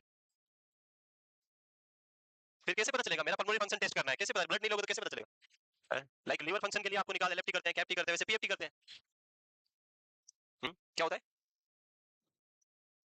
अरे it's a machine, it's a simple thing which is known as spirometry. Spirometry देखा, बॉल वाली फूंक मारने वाली बॉल नहीं आती है, उससे ही पता, उसी से पता, वो वैसा मशीन बना देंगे तो मशीन में रीडिंग आ जाएगी, उसमें लिखी होती है, वो आपको देखनी पड़ेगी। सो ब्लड नहीं निकालना भेजूंगा, पीएफटी का ब्लड निकाल रही हूं मैं। It's a type of machine which is known as spirometry. Machine है तो वो क्या करेगी, आप जब एयर ब्लो करेंगे तो उसको रिकॉर्ड करेगी कि आपने इतना प्रेशर के साथ एयर फुट किया, या सब करेंगे तो उसको आइडेंटिफाई करेगा। और जो आपके पास वार्ड में आपने देखा होगा 3 बॉल वाला आता है ऐसे, और बोलते फूंक मारो, फिर शक करो उल्टा करके, वो उसमें भी ऐसे नंबर लिखे होते हैं 100 200 300, तो उसे भी कर सकते हैं पीएफटी, उसके लिए वो मशीन में जाना जरूरी नहीं है। तो that is PFT, pulmonary function test. Next, management. क्या करोगे management? So in early stage this can be cured by managing the इस autoimmune attack by giving the hydrocortisone, जो बता रहे थे अभी पीछे, हाइड्रोकोर्टिसोन या कोर्टिकोस्टेरॉइड हम देके यहाँ पे ट्रीट कर सकते हैं। सो बट प्राइमरी अगर पेशेंट सीवियर रेस्पिरेटरी डिफिकल्टी के साथ आता है तो हमें पहली प्रायोरिटी में क्या रखना पड़ेगा? वेंटिलेशन, मैकेनिकल वेंटिलेशन, इंट्यूबेट आपको करना होगा। So mechanical ventilation, you know about the mechanical ventilation? Very good, चले आगे। मैकेनिकल वेंटिलेट करने के लिए आपके पेशेंट को आपको इंट्यूबेट करना पड़ेगा। इंट्यूबेशन, और अभी कल ही तो पढ़ाया मैंने इंट्यूबेशन, परसों पढ़ाया था, नहीं पढ़ाया? यूट्यूब के ऊपर पढ़ाया था परसों, ईटी ट्यूब के बारे में, इंट्यूबेशन के बारे में। एवरी ट्यूसडे, आपको अगर पता नहीं हो तो मैं बता देता हूँ, क्या पता आप लोग इतना अवेयर नहीं होंगे। सो एवरी ट्यूसडे एक क्लास होती है, मोस्टली 5:15 पीएम पे होती है, पर उस दिन मेरी क्लास सेकंड थी इसलिए पहले ले ली मैंने। तो वो क्लास होती है ट्यूसडे को 5:15 पीएम, जहाँ पे अभी तक 3 टॉपिक पढ़ा दिए मैंने, 3 ट्यूसडे को। और आपने पढ़े होंगे statics, the nearest injury and attitude. Next Tuesday को जो होगा वो होगा suture classification, type and colour coding, उसके बारे में हम डिस्कस करेंगे विद थ्योरी एंड एमसीक्यू दोनों ही। बाकी जो भी होगा वो भी पढ़ेंगे आगे। बाकी आपको तो मैं सब डिटेल में यहाँ भी पढ़ाऊंगा, पर एग्जाम के बाद में आएगा आपका नंबर इमरजेंसी में, जो नए बैच वाले हैं। तो mechanical ventilation, when person is unable to breathe self, then उस कंडीशन में हम पेशेंट को मशीन असिस्टेड ब्रीथ प्रोवाइड करते हैं, उसको हम क्या बोलेंगे? Mechanical ventilation. Next, prevention of complication of immobility, because of muscle weakness person is unable to walk, और जब वॉक नहीं करेगा तो जो इमोबिलिटी के कॉम्प्लिकेशंस है like DVD, deep vein thrombosis, patient will have bed सोर, तो आपको डीवीडी पंप लगाना है, सेकंड आवरली पोजीशन चेंज करना है, पैसिव एक्सरसाइज करनी है like anticoagulant for the prevention of DVD. Prevention of DVD क्या लगाएंगे आप? एंटीकोगुलेंट, कौन सा वाला? LMWH, low molecular weight heparin, subcutaneously जो इंजेक्शन हम लगाते हैं LMWH, low molecular weight heparin, जो है आप लगाएंगे सबक्यूटेनियस। इस इंजेक्शन के बारे में पहले भी मैंने आपको बताया, और इसका एक दो क्वेश्चन एग्जाम में आते हैं। ये जो इंजेक्शन आता है प्री फिल्टेड इंजेक्शन आता है, this injection available in pre filled form, ये इंजेक्शन पहले से लोडेड ही आता है, आपको बस लगाना होता है। So when you are giving this injection, low molecular weight heparin injection, in the syringe of this injection, a little bit amount of air already present होती है, needle के just नीचे कुछ amount में क्या होती है? Air होती है। So उस पे क्वेश्चन आया था, a nurse is giving a subcutaneous injection of low molecular weight heparin and she find out that there is air present inside the needle syringe, then क्या करेंगे आप? Remove the air, give to the patient, no need to remove the air, और जो भी उसमें options थे। तो as a nurse आपको क्या करना है? एयर को क्या करना है? So always remember, वो ये एयर जो अंदर रखी गई है वो इंटेंशनली रखी गई है, आपको ना तो उसके अंदर एक्स्ट्रा एयर पुल करनी है, ना ही उसको बाहर निकालनी है।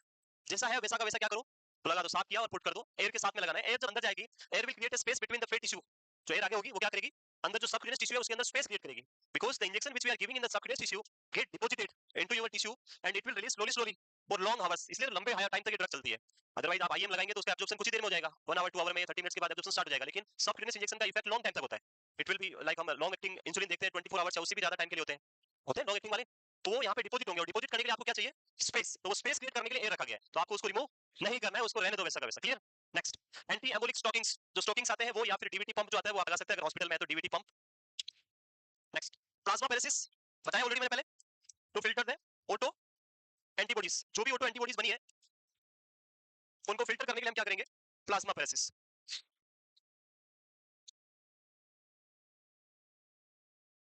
Next,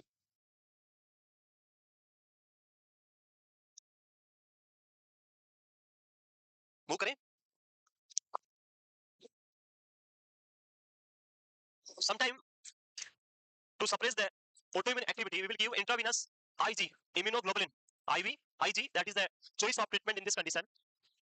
Other drugs are short acting alpha adrenergic blocker for tachycardia and hypertension. So अगर हम इस डिजीज की बात करें, GBS या Guillain-Barré syndrome की, तो in this disease person will have sometime tachycardia, sometime bradycardia, sometime hypertension, sometime hypotension as auto immune attack, जो हमने पहले भी एक डिजीज में पढ़ा था, कौन सी डिजीज, माइस्थेनिया ग्रेविस, और वहां में बताया था level of antibody will not same every time, some time it is high, some time it is low. So जब ये डिजीज सीवियर होगी तो पर्सन के अंदर टेकिकार्डिया होगा और उससे हाइपरटेंशन हो सकता है। सम टाइम डिजीज जब सप्रेस होगी या कम होगा तो ब्रेडिकार्डिया विद हाइपोटेंशन भी हो सकता है। तो आपको स्टेज वाइज ट्रीटमेंट देना है और इसमें ध्यान ये रखना है कि you should give short acting drug. If you given a long acting drug, long acting drug दिया और जो ये प्रोसेस चल रहा था, फेज जो चल रहा था, ये चेंज होकर किसमें कन्वर्ट हो गया, ब्रेडिकार्डिया एंड हाइपरटेंशन हो गया। और ये जो आपकी अल्फा एनर्जी ब्लॉकर ड्रग है, ये भी क्या करती है, हार्ट रेट को डिक्रीज करती है, और इधर ऑलरेडी डिक्रीज हो गया तो पर्सन सीवियर ब्रेडिकार्डिया में चला जाएगा। So always give short acting drug and check the response. उसके बाद देखें कि अभी मैं ड्रग दे रहा हूं तो हार्ट रेट क्या है, ऐसा नहीं उस टाइम ब्रेडी वाली फेज चल रही है और आप उस ड्रग को दे दो। And person is having hypotension, then we will go for IV fluid first, intravenous fluid देंगे, उससे बीपी को बढ़ाएंगे तो वापस नॉर्मल हो जाएगा। Next, so this is the end of management, the nursing management. Last part आपका काम है, क्या रोल है इसमें नर्स का जीबीएस के अंदर, गुलिन सिंड्रोम। हाँ, केयर देनी है, केयर तो देनी है हमें, डिफरेंस यही तो है, हमें केयर तो करनी है, नर्सिंग केयर करनी है, पर नर्सिंग केयर क्या करनी है इसमें। So in case of GBS, the disease is starting from the lower part of the body, and person will have mobility problem, move नहीं कर पाएगा properly. Person will have respiratory problem. तो आपको इनके लिए ऑब्जर्व करना है, असिस्ट करना है, हेल्प करना है।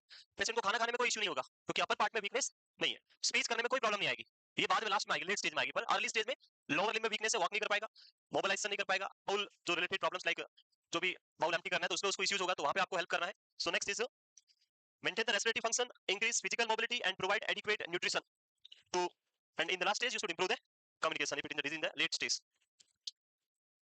मेन आपको क्या करना है, observation, maintenance of respiratory function. तो ये हो गया जीबीएस।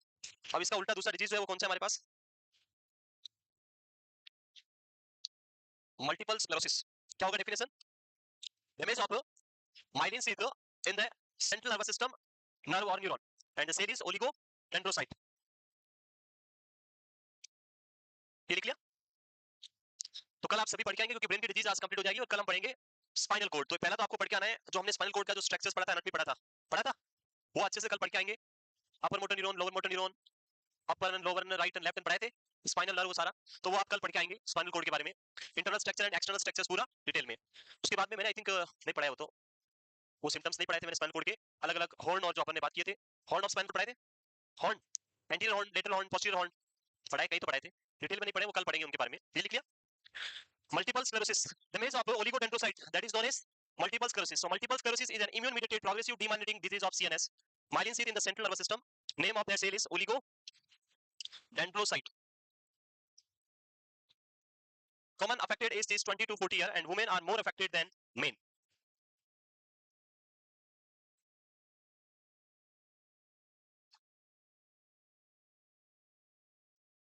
So आज तो रखना है ना, अभी इंडिपेंडेंस डे चल रहा है। वैसे इंडिपेंडेंस डे का मतलब क्या होता है, स्वतंत्रता दिवस। आपको आजादी है, नहीं है, और कितनी चाहिए, घर वालों से बाहर आ गए और कितनी आजादी चाहिए है, अपनी मर्जी के मालिक हो गए, यहाँ के कुछ नहीं करना है, खाना हॉस्टल वाला देता है, और क्या कर, क्या इंडिपेंडेंस चाहिए आपको है। सो इंडिपेंडेंस मींस जहां आप सेफली रह सके, इंडिपेंडेंस स्वतंत्र का मतलब है हमारी मर्जी है, जो करूंगी मैं करूंगा, जहां आप सेफली रह सके, सब कुछ सेफली कर सके, वो आपका क्या है, इंडिपेंडेंस है।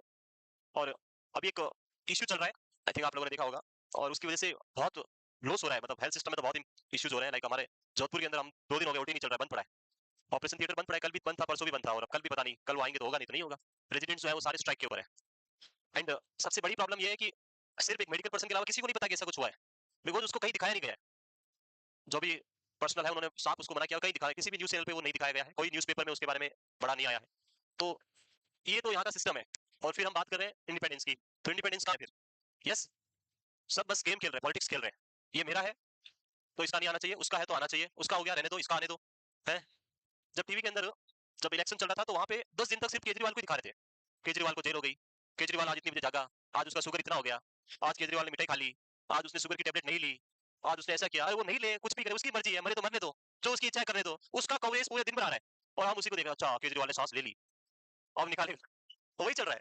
जेल में भी कैमरा लगा के वहां बैठे हैं, और इतना बड़ा इंसिडेंट हो रहा है, उसके बारे में कोई रिकॉर्ड है ही नहीं। गवर्नमेंट बोल रही है हमारे पास कोई सबूत ही नहीं है, गवर्नमेंट बोल रही है ऐसा कुछ हुआ ही नहीं है, लोग बोल रहे हुआ है, क्या करें, आपके पास कुछ है नहीं है, कुछ नहीं बता सकते हम, क्या करें, एक इसलिए स्ट्राइक पे बैठे, इतना सब कुछ हो रहा है, उनको कोई फर्क नहीं पड़ रहा है। यस, तो इसलिए इंडिपेंडेंस डे है, सैल्यूट करते हैं उन पुराने शहीदों को जिन्होंने इंडिपेंडेंस उस ब्रिटिश वालों से दिलाई। बाकी अभी तो हम अपने वालों से ही गिरे हुए हैं, और वही हमारा शोषण करने में लगे हुए हैं। होपफुली सब कुछ ठीक हो जाएगा, और देखते हैं आगे क्या होता है। चलिए आगे, नेक्स्ट, कोज। सो कोज की बात करें, कोज ऑफ दिस डिजीज, तो यहाँ पे भी सेम कोर्स क्या रहेगा, the course of this disease is auto immunity, यहाँ भी सेम रहेगा।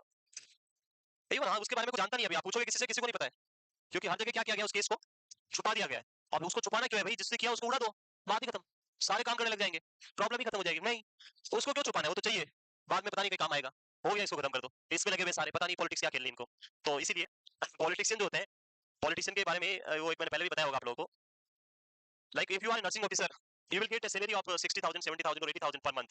If you are another like post में तो 1 लाख 2 लाख और जो भी है आपको मिलेगा, इतना पैसा मिलेगा, and in your whole life you will get 1 crore rupees maximum or maybe 2 crore rupees, मान लो इतना मिल जाएगा टोटली अगर आप देखेंगे 60 ईयर की लाइफ में। तो when you see a politician, एक पॉलिटिशियन को अगर आप देखेंगे, not a good politician, a corrupted politician जिसने करप्शन किया है, इन दैट पॉलिटिशियन का जो कैरियर होता है लाइक 5 ईयर 10 ईयर का, जो भी उसने 2 बार हुआ तो 10 ईयर, अगर आप उसमें देखेंगे तो ऐसे ऐसे पॉलिटिशियन होंगे जो आप देखोगे कि 10 ईयर के अंदर उस प्रॉपर्टी या उसके पास कितने रुपए हैं, 500 crore rupees, 1000 crore rupees, 1500 crore rupees, 2000 crore rupees, even 5000 crore rupees, कितने रुपए हैं, कितने साल में, 10 साल में, और हम कितने साल, 60 साल, और 1 करोड़ भी वो आए हैं, अभी है नहीं, वो खत्म हो गए सारे, बैंक वाले ले गए, वो ले गए, गाड़ी वाले सब लोन में चले गए, बस बचा क्या, घर बचा है, गाड़ी बची है, हम बचे हैं, बचा कुछ भी नहीं है पीछे भी, सिर्फ सेवा ही करिए, पैसे तो कुछ बचे नहीं है, उनके खाने के पीने के बाद बचे हुए पैसे सारे, जो करप्टेड पॉलिटिशियन होते हैं। सो वहां पे बहुत बड़ा एक लाइन लिखा था कि भाई आप कुछ भी करने से पहले ध्यान से सेलेक्ट करें अपना कैरियर, 10 साल में 1000 करोड़ कमाने, 60 साल में जीरो, कौन सा कैरियर चाहिए ध्यान से देखें आप, ये है यहाँ पे करंट सिनेरियो। आप बोलते पैसे नहीं, पैसे तो वहां है, कहाँ है पैसे, हमारे पास कहाँ से आएंगे, आपके पास कहाँ से आएंगे, जीडीपी कैसे बढ़ेगा, ब्लैक मनी, ब्लैक मनी तो वही पड़ी है बाहर, तो बेचारा हमारे पास कहाँ ब्लैक मनी, हमारे जेब में 1 रुपया नहीं है, ब्लैक या व्हाइट भी नहीं है, क्या ब्लैक मनी की बात है, इतनी बड़ी बड़ी बात है, नोटबंदी कर दो, ये कर दो, वो कर दो, उन चीजों से कुछ होता है, कुछ बेनिफिट होता है। लाइक कल मैं एक इंटरव्यू देख रहा था, इंटरव्यू मतलब वो संसद में होता है ना, उसके वीडियोस डालते हैं कुछ, तो उसमें वो डाल रहा था कि एक गवर्नमेंट सर्वेंट, लाइक मैं अपना ही, मैं इस पे तो बहुत, मैं भी बहुत बेस करता हूँ, पर लाइक अगर मुझे कुछ चाहिए, मेरे को जैसे एक गाड़ी लेना था, मैं गाड़ी लेने गया, गाड़ी का बिल बनाया तो गाड़ी का प्राइस था 9 लाख 96 या 98,000 कुछ था, 9 लाख इतना 10 लाख समथिंग था, एंड उसके बाद उसके ऊपर गवर्नमेंट का जो जीएसटी या जो भी लगता है वो सारा मिला के 1.5 लाख के समथिंग वो कुछ था, और उसका जो भी रजिस्ट्रेशन शुल्क जो भी होता है, ऐसे मिला के वो गाड़ी पड़ गई 12 लाख रुपए में। मैं ठीक है, इतने रुपए लगेंगे, ले ली, ले आए, घर पे लाने के बाद में पेट्रोल भराया, पेट्रोल वाला बोलता है जीएसटी इसके ऊपर इतना सेस, इतना ये चार्ज, उसने ले लिया 100 रुपए के ऊपर 20-30 रुपए का वो सारा। उसके बाद आप गाड़ी की सर्विस करने जाओगे, बिल बनता है 5,000 पर, लेते 7,000 रुपए, उसमें आईजीएसटी, एसजीएसटी, ये जीएसटी, वो सारा जीएसटी। फिर आती है अकाउंट में सैलरी, सैलरी में ग्रोस सैलरी बनी 1,20,000 रुपए, नेट इनकम आपकी 95,000, कहाँ गए 25,000, ये टैक्स में काट लिए। अरे भाई हम कहाँ कहाँ टैक्स दें, गाँव गया मैं, 4 जगह टोल टैक्स आ गया, एक ने 100 रुपीज कट किए, दूसरे 95 किए, तीसरे ने 70 रुपए, ऐसे मिला के 500 रुपए का टोल टैक्स कट गया, और कहाँ और कोई बचा तो बताओ भाई। सो आप एक ऐसे जगह हो, अब आप एक एमपी देखोगे, एमएलए देखोगे, उसका टोल टैक्स नहीं लगता है, फ्री है उनका टोल टैक्स, एक बार एमपी बनने के बाद उनको लाइफ टाइम तक पेंशन मिलती है। आप एक बार जॉब में लग जाओगे ना, आपको सिर्फ एनपीएस जो है वो एक बार मिलेगा, उसके बाद जो जॉब खत्म होने के बाद कोई सैलरी नहीं मिलेगी आपको, सब जीरो कर दिया गवर्नमेंट, आपको नहीं मिलेगी, मिलेगी किनको, भ्रष्टाचार वालों को, वो उनको चाहिए, बेचारे भ्रष्टाचार करते हैं, उनको 1000 करोड़ को 2000 करना है, उनको चाहिए, आपको क्या करना है पैसे, आप तो वैसे ही गरीब थे, वैसे गरीब ही रहो, अमीर क्यों होना है, सारा पैसा लूट लेंगे आपसे। चलो आप एक कुरकुरे का पैकेट लेने जाओ, उसमें लिखा होता है इन 5 रुपीज इंक्लूडिंग ऑल टैक्सेस, 5 रुपए में भी टैक्स है, मतलब वो भी हमारे लिए टैक्स फ्री नहीं है। आप जो पानी का बोतल लेने जाओ 20 रुपए इंक्लूडिंग ऑल टैक्सेस, तो टैक्स तो इतना, एक जो हम एम्प्लॉइज होते हैं 12 महीने की सैलरी में से 1 महीने की सैलरी टैक्स में देनी पड़ती है, जो आपको सैलरी मिलेगी जितनी भी मिलो, उसकी 1 महीने की सैलरी किसमें जाएगी, टैक्स में। उसके बाद आप उस जो बचे हुए पैसे जिसकी टैक्स आप ऑलरेडी दे चुके हो, अगर मैं 10 लाख रुपए कमा रहा हूं तो 1 लाख रुपए टैक्स में जाएगा, 9 लाख रुपए बचे उस पे टैक्स में दे चुका हूं, उसके बाद भी अगर उससे मैं कुछ और खरीदता हूं तो वो खरीदी हुई चीजों पे भी आपको और क्या देना पड़ेगा, टैक्स, और फिर पीछे कुछ नहीं बचेगा, इनकम हमारी उस पे 30% टैक्स है, मैं जो इनकम लेता हूं उस पे कितना टैक्स है, अगर 100 रुपए कमाता हूं तो 30 रुपए तो मुझे वापस देने पड़ रहे हैं गवर्नमेंट को, 30% टैक्स लगा रखा है, फिर कुछ खरीदने जाऊं उस पे 18% 27% जीएसटी, पीछे क्या बचा, बेचारा 10-20 रुपए बचते हैं, उसमें पेट्रोल भी नहीं भरा पाएंगे फिर, ऐसा सिस्टम, मल्टी टैक्सेशन सिस्टम। तो आप देखो कहां कहां पर सर्वाइव करने के लिए आपको क्या करना पड़ेगा, नर्सिंग ऑफिसर तो कम से कम बनना ही पड़ेगा, नहीं तो फिर वो सर्वाइवल भी क्या हो जाएगा मुश्किल, क्योंकि उसमें इतना आता है कि हम दोनों तरफ टैक्स दे सकते हैं, बाकी छोटी बड़ी जॉब करोगे तो फिर टैक्स चोरी करेंगे। चले आगे, courses, auto immune is only the one course, auto immune viral infection, genetic, HLA, what is HLA, what is HLA, जब ऐसे कोई पूछता है व्हाट इज एचएलए से तुरंत आना चाहिए एचएलए होता है, आप लोग पता नहीं, अब मैंने ये लिखा ह्यूमन, ह्यूमन भी नहीं लिखा, ह्यूमन ल्यू, आप ये तो ह्यूमन ल्यू, आप सोचोगे आगे क्या आएगा, ल्यू को site antigen, so it's a type of antigen, ये एक टाइप का एंटीजन है, और इस एंटीजन का टेस्ट आपको हर एक उस कंडीशन में करना है जहां पे आपको auto, not auto sorry, immune system related problems आपको लग रही है कि हो सकती है, like in case of transplant, kidney transplant, heart transplant, liver transplant, bone marrow transplant, और any type of transplant, grafting, जब भी हम करेंगे कुछ भी, तो आप पेशेंट में क्या मैचिंग करेंगे, एचएलए मैचिंग करेंगे, ये एचएलए मैच होना मस्ट है, किसी का भी आप अगर लीवर किडनी कुछ भी ले रहे हैं तो आपको ये एचएलए मैच होना मस्ट है, इसके मैचिंग के बिना अगर आपने लिया तो ऑर्गन क्या हो जाएगा, रिजेक्ट हो जाएगा। सो ये एचएलए मैचिंग करेंगे, अगर ये एचएलए मैच करता है तो कोई इम्यून अटैक नहीं होगा, अगर ये एचएलए मैच नहीं करता तो कौन सा रिस्पांस स्टार्ट हो जाएगा, immune response, and that organ will be destroyed, तो यहां भी HLA on cell wall trigger the auto immune response. Next, DNA virus mimic, DNA of virus mimic the amino acid of myelin सी, so हमने पढ़ा पूरी mimicry theory, same यहां भी आएगा वही mimicry theory,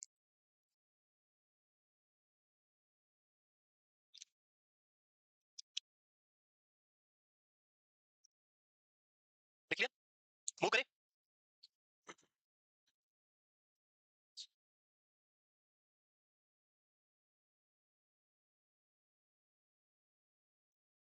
Next.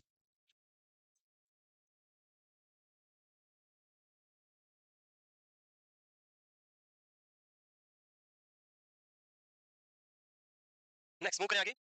Next, clinical features. So in this condition, the disease start. यहाँ पे जो प्रॉब्लम्स हो रही है वो किसमें होगा? सेंट्रल नर्वस सिस्टम में, यानी आपके ब्रेन से और स्पाइनल कॉर्ड से. So it will start from the upper part of the body and person will have weakness slowly in the lower part. This is known as which type of weakness? Descending weakness. यहाँ पे आपको descending type of weakness आएगा. So the symptoms 80 to 85% patient with relapsing remitting cause. What is relapsing remitting? Relapse होना यानी relapse है, ठीक हो जाना, वापस हो जाना, क्या होना, वापस आना, और remitting. So this can be described by like this. Person is suffering with disease. Now person is completely recover. Again suffering with disease. Again recover. Disease normal. Disease normal. So ये ऐसे चलता रहेगा. 80 to 85% केसेस में क्या होता है? Person will have the disease and again recover from the disease. This is known as relapsing, remitting. Relapsing यानी कम होना, remitting यानी वापस होना. So relapsing, remitting type of pattern. ठीक होगा, वापस हो जाएगा. ठीक होना, वापस हो जाएगा. इसको हम क्या बोलते हैं? Relapsing, remitting pattern. Quadriparesis. What is quadriparesis? Quadri means 4. 1, 2, 3, 4. So any type of problem which is present in cervical or above the cervical. अगर सर्वाइकल रीजन या इसके ऊपर वाले पार्ट में है तो पर्सन में जो प्रॉब्लम होगी वो ऑल फोर लिम्ब में क्या होगा? वीकनेस या पैरालिसिस होगा. सो ये प्रॉब्लम भी ब्रेन में या अपर पार्ट में है, इसके से क्या होगा? Quadriparalysis, weakness of all four limbs. Next, cognitive dysfunction because of brain damage, fatigue, depression, weakness, ataxia, visual loss, diplopia, blurred vision. So ये सारे अपर पार्ट के सिम्टम्स हैं. और इस डिजीज के अंदर मेन जो कंडीशंस आती है, कभी कभी क्वेश्चन आता है, ज्यादा तो नहीं आता है. मल्टीपल स्क्लेरोसिस का पेशेंट है तो मेनली आपको वहां पे क्या प्रॉब्लम्स आएगी? तो कॉग्निटिव इंपेयरमेंट जो है वो ऑप्शन में बहुत बार आया है. अदर सिम्टम होते हैं, मोटर सिम्टम या जो भी, उसमें सबसे इंपॉर्टेंट पहले कौन सा आएगा? कॉग्निटिव इंपेयरमेंट, क्योंकि जो आपकी सेंट्रल नर्वस सिस्टम के न्यूरॉन डैमेज होंगे तो कॉग्निटिव फंक्शंस पर्सन का फर्स्ट इंपेयर्ड होना स्टार्ट हो जाएगा. नेक्स्ट, मैनेजमेंट क्या करोगे? मैनेजमेंट कुछ कर सकते हैं? नहीं करेंगे, छोड़ दें, बीमार रहने दो सर, क्या ठीक करना है इसको?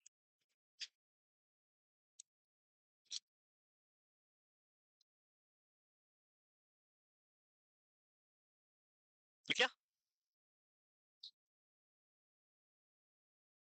वो करें? नेक्स्ट, हीट, डिप्रेशन, एनीमिया कुछ नहीं छोड़ रहे, ऑस्टियोपोरोसिस. सो ये सारे due to the damage in upper part of the central nervous system, person will have this all heat because of which area responsible for heat balance or बताया था, homeostasis और homeostasis. Homeostasis, heat और homeostasis कौन maintain करता है? Hypothalamus. Depression, anaemia, increase the fatigue, osteoporosis, weakness of bone, spasticity, hypertonicity. बताया था spasticity, spastic paralysis and the flaccid paralysis. So spastic जब हम बात करते हैं अपर पार्ट डैमेज होता है तो स्पास्टिक, एंड जब लोअर पार्ट डैमेज होगा तो लोअर मोटर न्यूरॉन डैमेज होंगे तो द फ्लैसिड. इमोशनल लाइबिलिटी, कभी अप तो कभी डाउन, कभी अप कभी डाउन लाइबिलिटी रहेगी यहाँ पे. Prader bowel and sexual dysfunction. सो ये सारा ब्रेन के कंट्रोल खत्म होने की वजह से आपको देखने को मिल रहा है यहाँ पे. एक भी सिम्टम यहाँ का काम का नहीं हमारे लिए, सिर्फ याद क्या रखना है आपको? कॉग्निटिव इंपेयरमेंट आपको याद रखना है. And quadriparalysis, when upper part of the brain और cervical region damage then person will have the quadriparalysis. बाकी सारे सिंपल से, कुछ काम के नहीं है, कोई क्वेश्चन नहीं आता इन पे. मैनेजमेंट, डायग्नोस करना तो सेम वही यहाँ पे, हिस्ट्री कलेक्ट करेंगे, ब्रेन का सीटी एमआरआई करेंगे, डैमेज आपको दिख जाएगा वहाँ पे. मैनेजमेंट क्या करेंगे? आफ्टर दैट नेक्स्ट डिजीज जो है वो है स्पाइनल कॉर्ड रिलेटेड डिजीज. और सबसे पहले हम बात करेंगे very important disease which is known as autonomic dyslexia. सुना है? ये लिख लिया? एमआरआई करेंगे, उसमें आपको ब्रेन में मल्टीपल प्लेक्स मिलेंगे. लैरमिट साइन, समटाइम लैरमिट्स और समटाइम हर्मिट्स भी बोलते हैं कुछ लोग, पर लैरमिट साइन है ये. Also known as barber chair phenomena. What is this sign? अरे क्या होता है बताओ? नहीं पता? लैरमिट साइन नहीं पता? यस और नो तो बोलो. सुना ही नहीं, क्या करें, छोड़ दे. Barber chair phenomena, barber chair सुना है? बार्बर की चेयर पे बिठाते हैं और फिर बार्बर बोलता है ऐसे करो, ऐसे करो, वो कटिंग करता था. या फिर वो कभी कभी ऐसे कुछ पता नहीं क्या क्या करता रहता है, और उसकी वजह से कभी कभी क्या होता है, बहुत सडनली सेंसेशन होता है. आई थिंक मेल पर्सन को तो कम से कम पता होगा. नहीं पता है? ठीक है, कोई नहीं, मैं बता देता हूँ. Lhermitte sign means because the neck flexion. Person को क्या करना है? नेक को फ्लेक्स करना है, नेक को ऐसे बेंड करना आगे की तरफ. When you flex the neck in some individual those are suffering with multiple sclerosis will have abnormal electrical sensation that will start from upper part and slowly move toward the lower part of spinal cord. That is known as Lhermitte sign. इसको हम क्या बोलते हैं? लैरमिट sign. Simply क्या करना है, नेक को आगे की तरफ बेंड करेंगे तो यहाँ पे क्या स्टार्ट होगा? इलेक्ट्रिकल इंपल्स फील, करंट झटका लगता है ना, वैसे सेंसेशन फील होगा. Person will feel the sensation here, electrical sensation, and that sensation slowly move toward the lower part of the body. This is known as Lhermitte sign. So electric is also known as Barber chair phenomena. Abnormal electrical sensation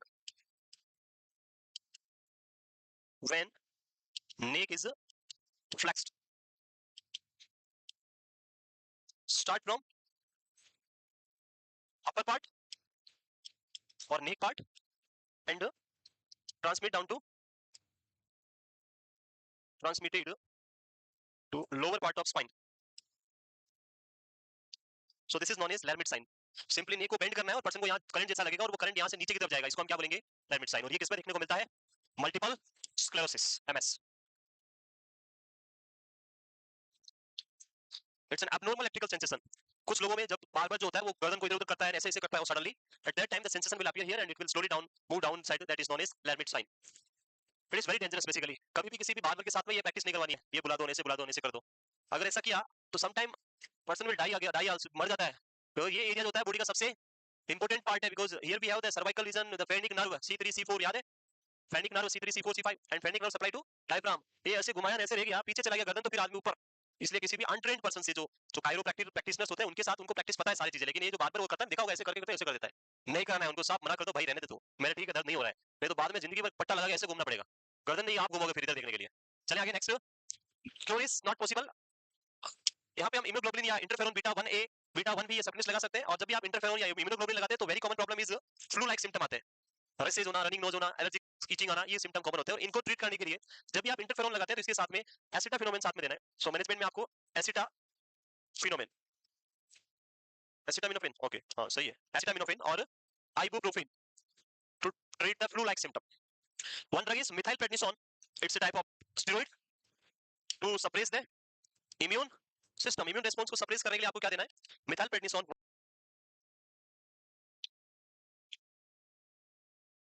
तो कल सभी जो है पढ़ के आएंगे पूरा detail में, जहां भी डाउट लगे आके पूछना है और बात करेंगे हम डिटेल में उसके बारे में. सर करो बस, कुछ और कुछ नहीं बचा. Next the spinal cord disease. Next topic लेके आप हैं beta 1. It's a type of interferon. जो हम इम्यूनोग्लोबुलिन की बात करें, it's a type of interferon drug होती है. इंटरफेरोन जो आपके इम्यून रिस्पांस को प्रिवेंट करने के लिए हम यूज करें. Interferon is type of immunoglobulin.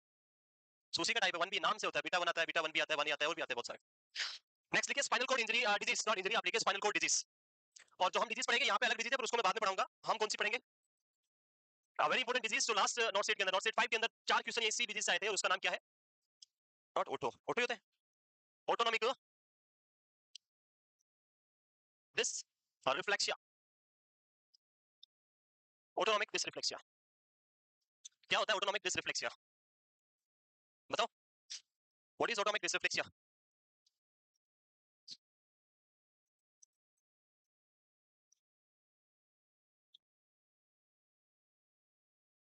पता नहीं आप छुपाते क्यों नॉलेज अपना, मेरे साथ शेयर नहीं करना है? You don't want to share your knowledge with me? Yes. देखो नॉलेज को जितना शेयर करने से वो बढ़ता है, कम नहीं होता है. आप लोग छुपाए कम करना चाह रहे हो हैं? मुझे भी तो पता चले यू व्हाट यू हैव, इसके बारे में आप क्या क्या जानते हो ताकि मैं भी ऐड कर लूं उसको अपने लिए. नहीं जानते हो कुछ भी? चलो कोई नहीं. पहला पॉइंट आता है कि इट इज रिलेटेड टू, कुछ भी नहीं लिखना है, पहले सुनते जाओ आप लोग. It's related to spinal cord injury. Second thing, it is only present in case of spinal cord injury which is present at the level of T6 or above. T6 और above, या तो T6 या उसके ऊपर. T5 T4 T2 T1 then उसके बाद C6 8 7 5 4 3 2 1 जो भी है वहां पे. So it is only the disease is only present at the level of T6 or above. Now these two are condition है ये जहां पे पेशेंट में ऑटोनॉमिक डिसरिफ्लेक्सिया हो सकता है. ये कोज नहीं है. लाइक हर एक पर्सन जो स्पाइनल कॉर्ड इंजरी के साथ आता है उसमें ऑटोनॉमिक डिसरिफ्लेक्सिया नहीं होगा. होने का रीजन या कोज होगा वो कुछ अलग होगा, तो उसके बारे में हम बात करेंगे अभी. सो जैसे ये आपका spinal cord, this is the T6. So T6 और अपर पार्ट, इसमें कहीं पे भी क्या हो गया, पेशेंट को स्पाइनल कॉर्ड में इंजरी हो गया एंड ये पेशेंट आपके पास एडमिटेड है. आप इसकी क्या कर रहे हो? केयर कर रहे हो. वन डे कुछ ऐसा हुआ कि पेशेंट के अंदर कुछ स्पेसिफिक टाइप ऑफ सिम्टम्स आना स्टार्ट हो गए एंड डॉक्टर आया और डॉक्टर ने बोला कि पेशेंट इज हैविंग ऑटोनॉमिक डिसरिफ्लेक्सिया. अब ऐसा क्या हुआ? पेशेंट को स्पाइनल कॉर्ड इंजरी तो 20 डेज ब्रेक हुआ था, आज उसको ऐसे सिम्टम क्यों आ रहे हैं, इसका रीजन क्या था, वो सारी चीज सो उसको हम डिस्कस करेंगे यहाँ पे. अब मैं यहाँ पे T6 की हम बात कर रहे हैं. इसमें कुछ कंडीशंस आपको याद रखना है. एक आपको याद रखना है बाउल, सेकंड इज ब्लैडर. दो main important things, bowel and bladder. दोनों में पूछे तो सबसे कॉमन ब्लैडर, बाउल नहीं. If bowel is, bowel movement जो है वो स्टॉप हो गया and patient is having constipation, और bladder function is abnormal, like patient is not passing urine और ब्लड इज डिस्टेंट, ये कान में आके बोल रही है मत बताओ, distended. So there are two condition, bowl having lack of bowel movement, constipation is there, bowel पूरी तरह से इंपैक्टेड, भरा हुआ है, स्टूल से पास नहीं कर पा रहा है, और it may be some time the patient is having bladder distension, bladder खुला हुआ है, भरा हुआ है यूरिन से, यूरिन पास नहीं किया। अब इसका कोर्स कुछ भी हो सकता है, एनी प्रॉब्लम, लाइक हम ब्लडर की बात करें, लाइक पेशेंट इज कैथेटराइज्ड अगर है, in case of catheterized, catheter kink हो गया, उससे यूरिन पास नहीं कर पा रहा है, कैथेटर को आपने ऊपर लटका रखा है आईवी स्टैंड पे, बेक को दिखता रहेगा कितना यूरिन आया, कैसे आएगा वहां पे, यूरिन तो नीचे आएगा ग्रेविटी के फोर्स से, आपने ऊपर लगा दिया, दिखता रहेगा, नर्सिंग स्टेशन से पास में रहेगा, दिखेगा, सो यूरिन नहीं आएगा, सो यूरिन कहां कलेक्ट होगा सारा, ब्लडर में। सो अगर मैं आपसे पूछूं कि a patient is having bladder distension और constipation, which system is stimulated और which system is produce this two condition, sympathetic और पैरासिम्पैथेटिक, कौन सा सिस्टम यहां पे प्रॉब्लम क्रिएट करेगा, सिंपैथेटिक, ये तो सिंपल सा है, यहां तक तो कोई डाउट नहीं होना चाहिए, यस भाई। नॉर्मली अगर हम बात करें तो in case of parasympathetic person will pass stool, और we can say diarrhoea is there, and in sympathetic system person will have constipation, unable to pass the stool, and bladder के साथ भी ऐसा ही होता है, normally when sympathetic is stimulated person will not pass urine, but in parasympathetic person is able to pass urine। तो यहाँ पे कौन सा सिस्टम वर्क कर रहा है, सिंपैथेटिक। ओके, स्पाइनल कॉर्ड को थोड़ा नीचे इधर लाना पड़ेगा, तो अभी तक याद हो गया कौन सा, इस पर्सन को कौन सा सिस्टम अभी स्टिमुलेटेड है, अभी याद रखना है कौन सा सिस्टम, सिंपैथेटिक। अब इसको इंजरी जो है मैं यहाँ वापस बना रहा हूँ, सो ये स्पाइनल कॉर्ड आपका, और ये भाई साहब के बड़े बड़े से पैर, और ये इनके बड़े बड़े से हाथ, ठीक है, और इंजरी कहाँ पे हो रखी है, ये T6 है, इसके ऊपर कहीं भी हो, अभी सिस्टम कौन सा स्टिमुलेट हुआ है, रिसेंटली हमने क्या स्टिमुलेट कराया, sympathetic.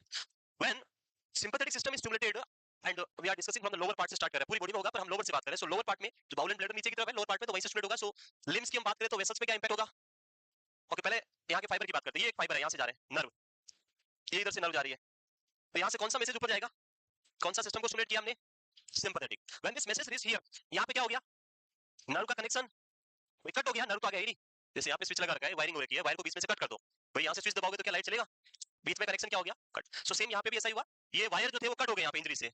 Now this neuron is or this nerve is sending a message कि we stimulated sympathetic system in the lower part of the body, but ये ऊपर ब्रेन के पास reach, this message does not reach to the brain because the fiber is already damaged at the level of T6 or above. Now when sympathetic system is stimulated in the lower part, vessel will constrict or dilate, vasoconstriction, when person is having severe vasoconstriction, अगर आपसे मैं पूछूं कि body का जो venous blood है वो highest amount किस में होता है, ओके पहले blood highest blood vein में होता है, artery में होता है, कौन कौन vein की बात करें और कौन कौन artery की बात कर रहे हैं, हाईएस्ट, अभी मैं जैसे हूं, अभी मैं करंटली खड़ा हूं, highest amount of blood in my body present in when और आर्टरी, अभी करंटली किसमें है, कौन कौन हाथ खड़े करो, हाथ कोई खड़ा नहीं करना चाह रहा है, बोल सब वेन नहीं रहे, एंड कौन कौन कह रहे हैं आर्टरी, कोई नहीं, आर्टरी किसमें हो फिर आप दोनों, आर्टरी और वेन के अलावा क्या वेन्यूल्स या capillaries. So highest amount of blood every time at a time अगर बॉडी की बात करें तो approximately 70% of blood present in the vein and 30% blood is present in our arteries, and out of the 70% blood most of the blood present in the lower part of the body, कहां होता है lower part में। So when person is having severe vasoconstriction, the vein will constrict, and जब vein constrict होगा तो ये blood कहां जाएगा, ऊपर, venous return ऊपर होगा, vein तो नहीं कटी, कट कौन हुआ है, नर्व कट हुआ है, vein कट नहीं हुई है, vein तो ठीक है, so vein से blood कहां गया, ऊपर, ऊपर किसके पास, हार्ट के पास, जब हार्ट के पास फीलिंग ज्यादा होगी तो ये आउटपुट भी क्या देगा, ज्यादा, हार्ट ब्लड क्या होगा, ज्यादा। सो जब आप देखेंगे सीवियर वैसोकंस्ट्रिक्शन से कार्डियक आउटपुट बढ़ गया और उसकी वजह से ब्लड प्रेशर क्या हो जाएगा, इंक्रीज और decrease, so this will increase the blood pressure, BP क्या होगा, बढ़ जाएगा, and this blood pressure severe increase हो जाएगा अपर पार्ट में। लोअर पार्ट के अंदर वैसोकंस्ट्रिक्शन से ब्लड का अमाउंट क्या हो गया, कम, और उसकी वजह से यहाँ पे क्या हो जाएगा, हाइपोटेंशन। जब अपर पार्ट के अंदर बीपी बहुत ज्यादा बढ़ेगा, severe elevation of blood pressure होगा, तो भाई ब्रेन क्या बोलेगा कि बीपी बहुत ज्यादा है, and it will send the message कि भाई आप कौन से सिस्टम को स्टिमुलेट करो, पैरासिम्पैथेटिक को स्टिमुलेट करो, हार्ट रेट को कम करो, वेसल को डायलेट करो ताकि बीपी क्या हो जाए, कम हो जाए। So this will brain will send the message, and brain क्या बोलेगा कि इसको कौन सा सिस्टम स्टिमुलेट करना है, parasympathetic, parasympathetic, and when this parasympathetic message transmitted from brain to the spinal cord to this part, यहां तक आएगा, और फिर यहां पे फिर फाइबर क्या हो रखे हैं, कट, फाइबर काम ही नहीं कर नीचे तो। So till the level of injury, injury का लेवल है, तो in upper part of the body which system is stimulated, parasympathetic, and in the lower part of the body sympathetic system is stimulated, in upper part of body BP severely increased, जब BP बढ़ेगा तो कौन सा system को stimulate किया, upper part पे parasympathetic, उससे क्या होगा, vasodilation, and because of this vasodilation person will have red face, पूरा चेहरा क्या हो जाएगा, cutaneous vasodilation होगा, टमाटर की तरह लाल हो जाएगा पूरा, red flushing face आपको देखने को मिलेगा। So flushing face is there, vasodilation lead to flushing face, because of stimulation of parasympathetic system the heart rate will increase or decrease, heart rate, person will have severe bradycardia, severe bradycardia because of parasympathetic stimulation, due to the bradycardia, now पहले BP बढ़ा था, parasympathetic stimulate हुआ, heart rate कम हो गया, vessel dilate होगी, now brain के पास जो ब्लड सप्लाई होगा डिक्रीज और इंक्रीज, अभी क्या होगा, डिक्रीज, एंड जब ब्रेन की ब्लड सप्लाई डिक्रीज होगी तो पर्सन को सीवियर क्या होगा, यहाँ पे headache, person will have severe headache. So this type of condition is known as autonomic dysreflexia, reflex पूरी तरह डिस्टर्ब हो गया, लोअर पार्ट में कुछ अलग हो रहा है, अपर पार्ट में कुछ अलग हो रहा है, this disease is known as autonomic dysreflexia. And what is the cause for this autonomic dysreflexia, cause for autonomic dyslexia is spinal cord injury is not the cause,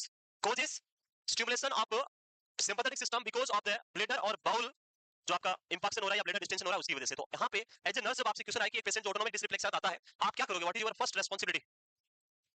you will give the drug to decrease BP और you will go for some other management? क्या करोगे आप?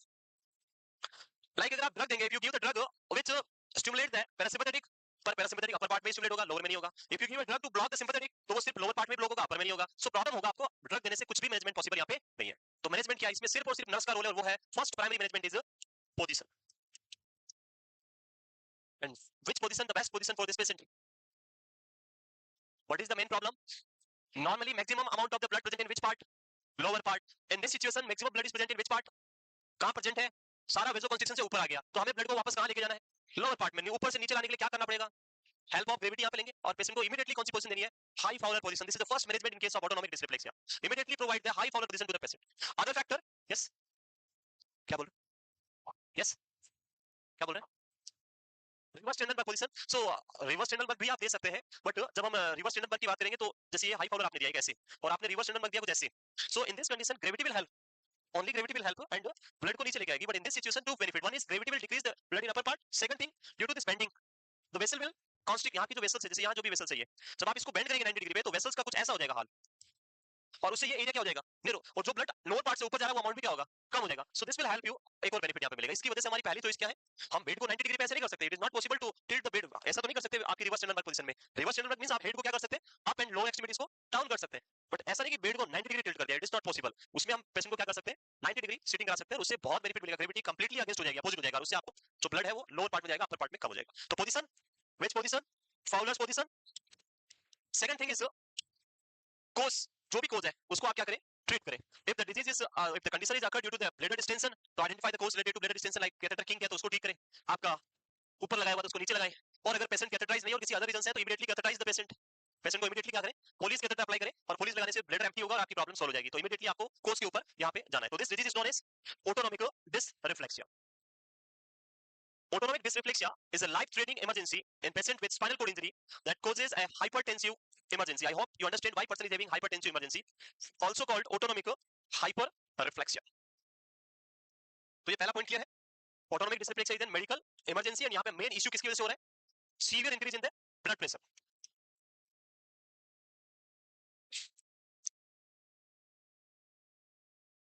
आया कुछ समझ में?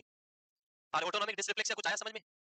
Book में जाके पढ़ोगे एक भी लाइन समझ नहीं आएगी, और कितनी भी मेहनत कर लोगे कभी डिजीज समझ में नहीं आएगी। सो सिंपल सा कॉन्सेप्ट है वो, अभी हमने समझा, वैसे समझोगे तो समझ में आएगा। सिंपैथेटिक पैरासिम्पैथेटिक को पता नहीं कहां से कहां ले जाएंगे, आपको कुछ पता नहीं चलेगा, आप ही उसकी तरफ घूमते रहोगे बस। तो इसीलिए समझ में आया? हाँ, ईमानदारी से बोला, आया नहीं आया? सर पहली बार तो मुझे भी नहीं आया था, आप लोगों को आ गया।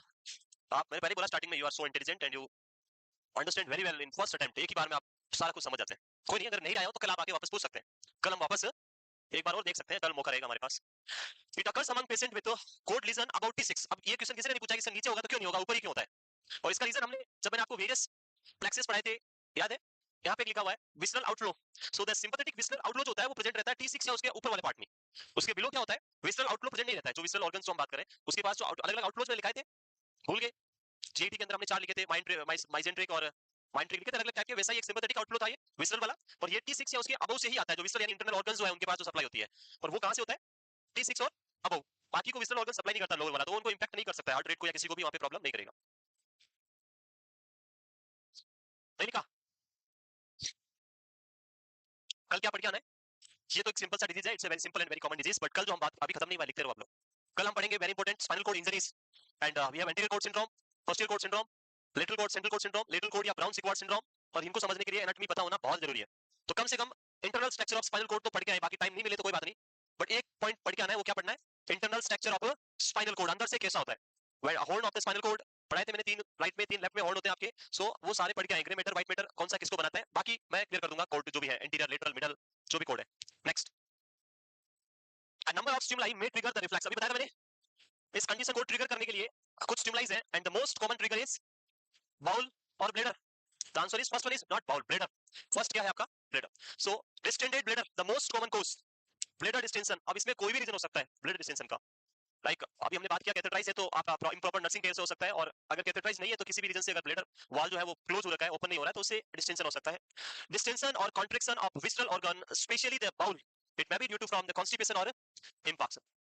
and in some cases stimulation of the skin, tactile pain, thermostimuli और pressure ulcer, इनके stimulation से भी sympathetic system stimulate हो सकता है. पर इन तीनों में से याद आपको क्या रखना है? Most commonly bladder distension, bowel distension or contraction, and third one is skin stimuli or irritation. In autonomic dysreflexia, first condition is patient should have an injury in the spinal cord, and that should be at the level of T6 or above the T6. This is the first condition. Second condition, person should have a stimuli which trigger the reflex out of these three, and most common is distended bladder. Clear?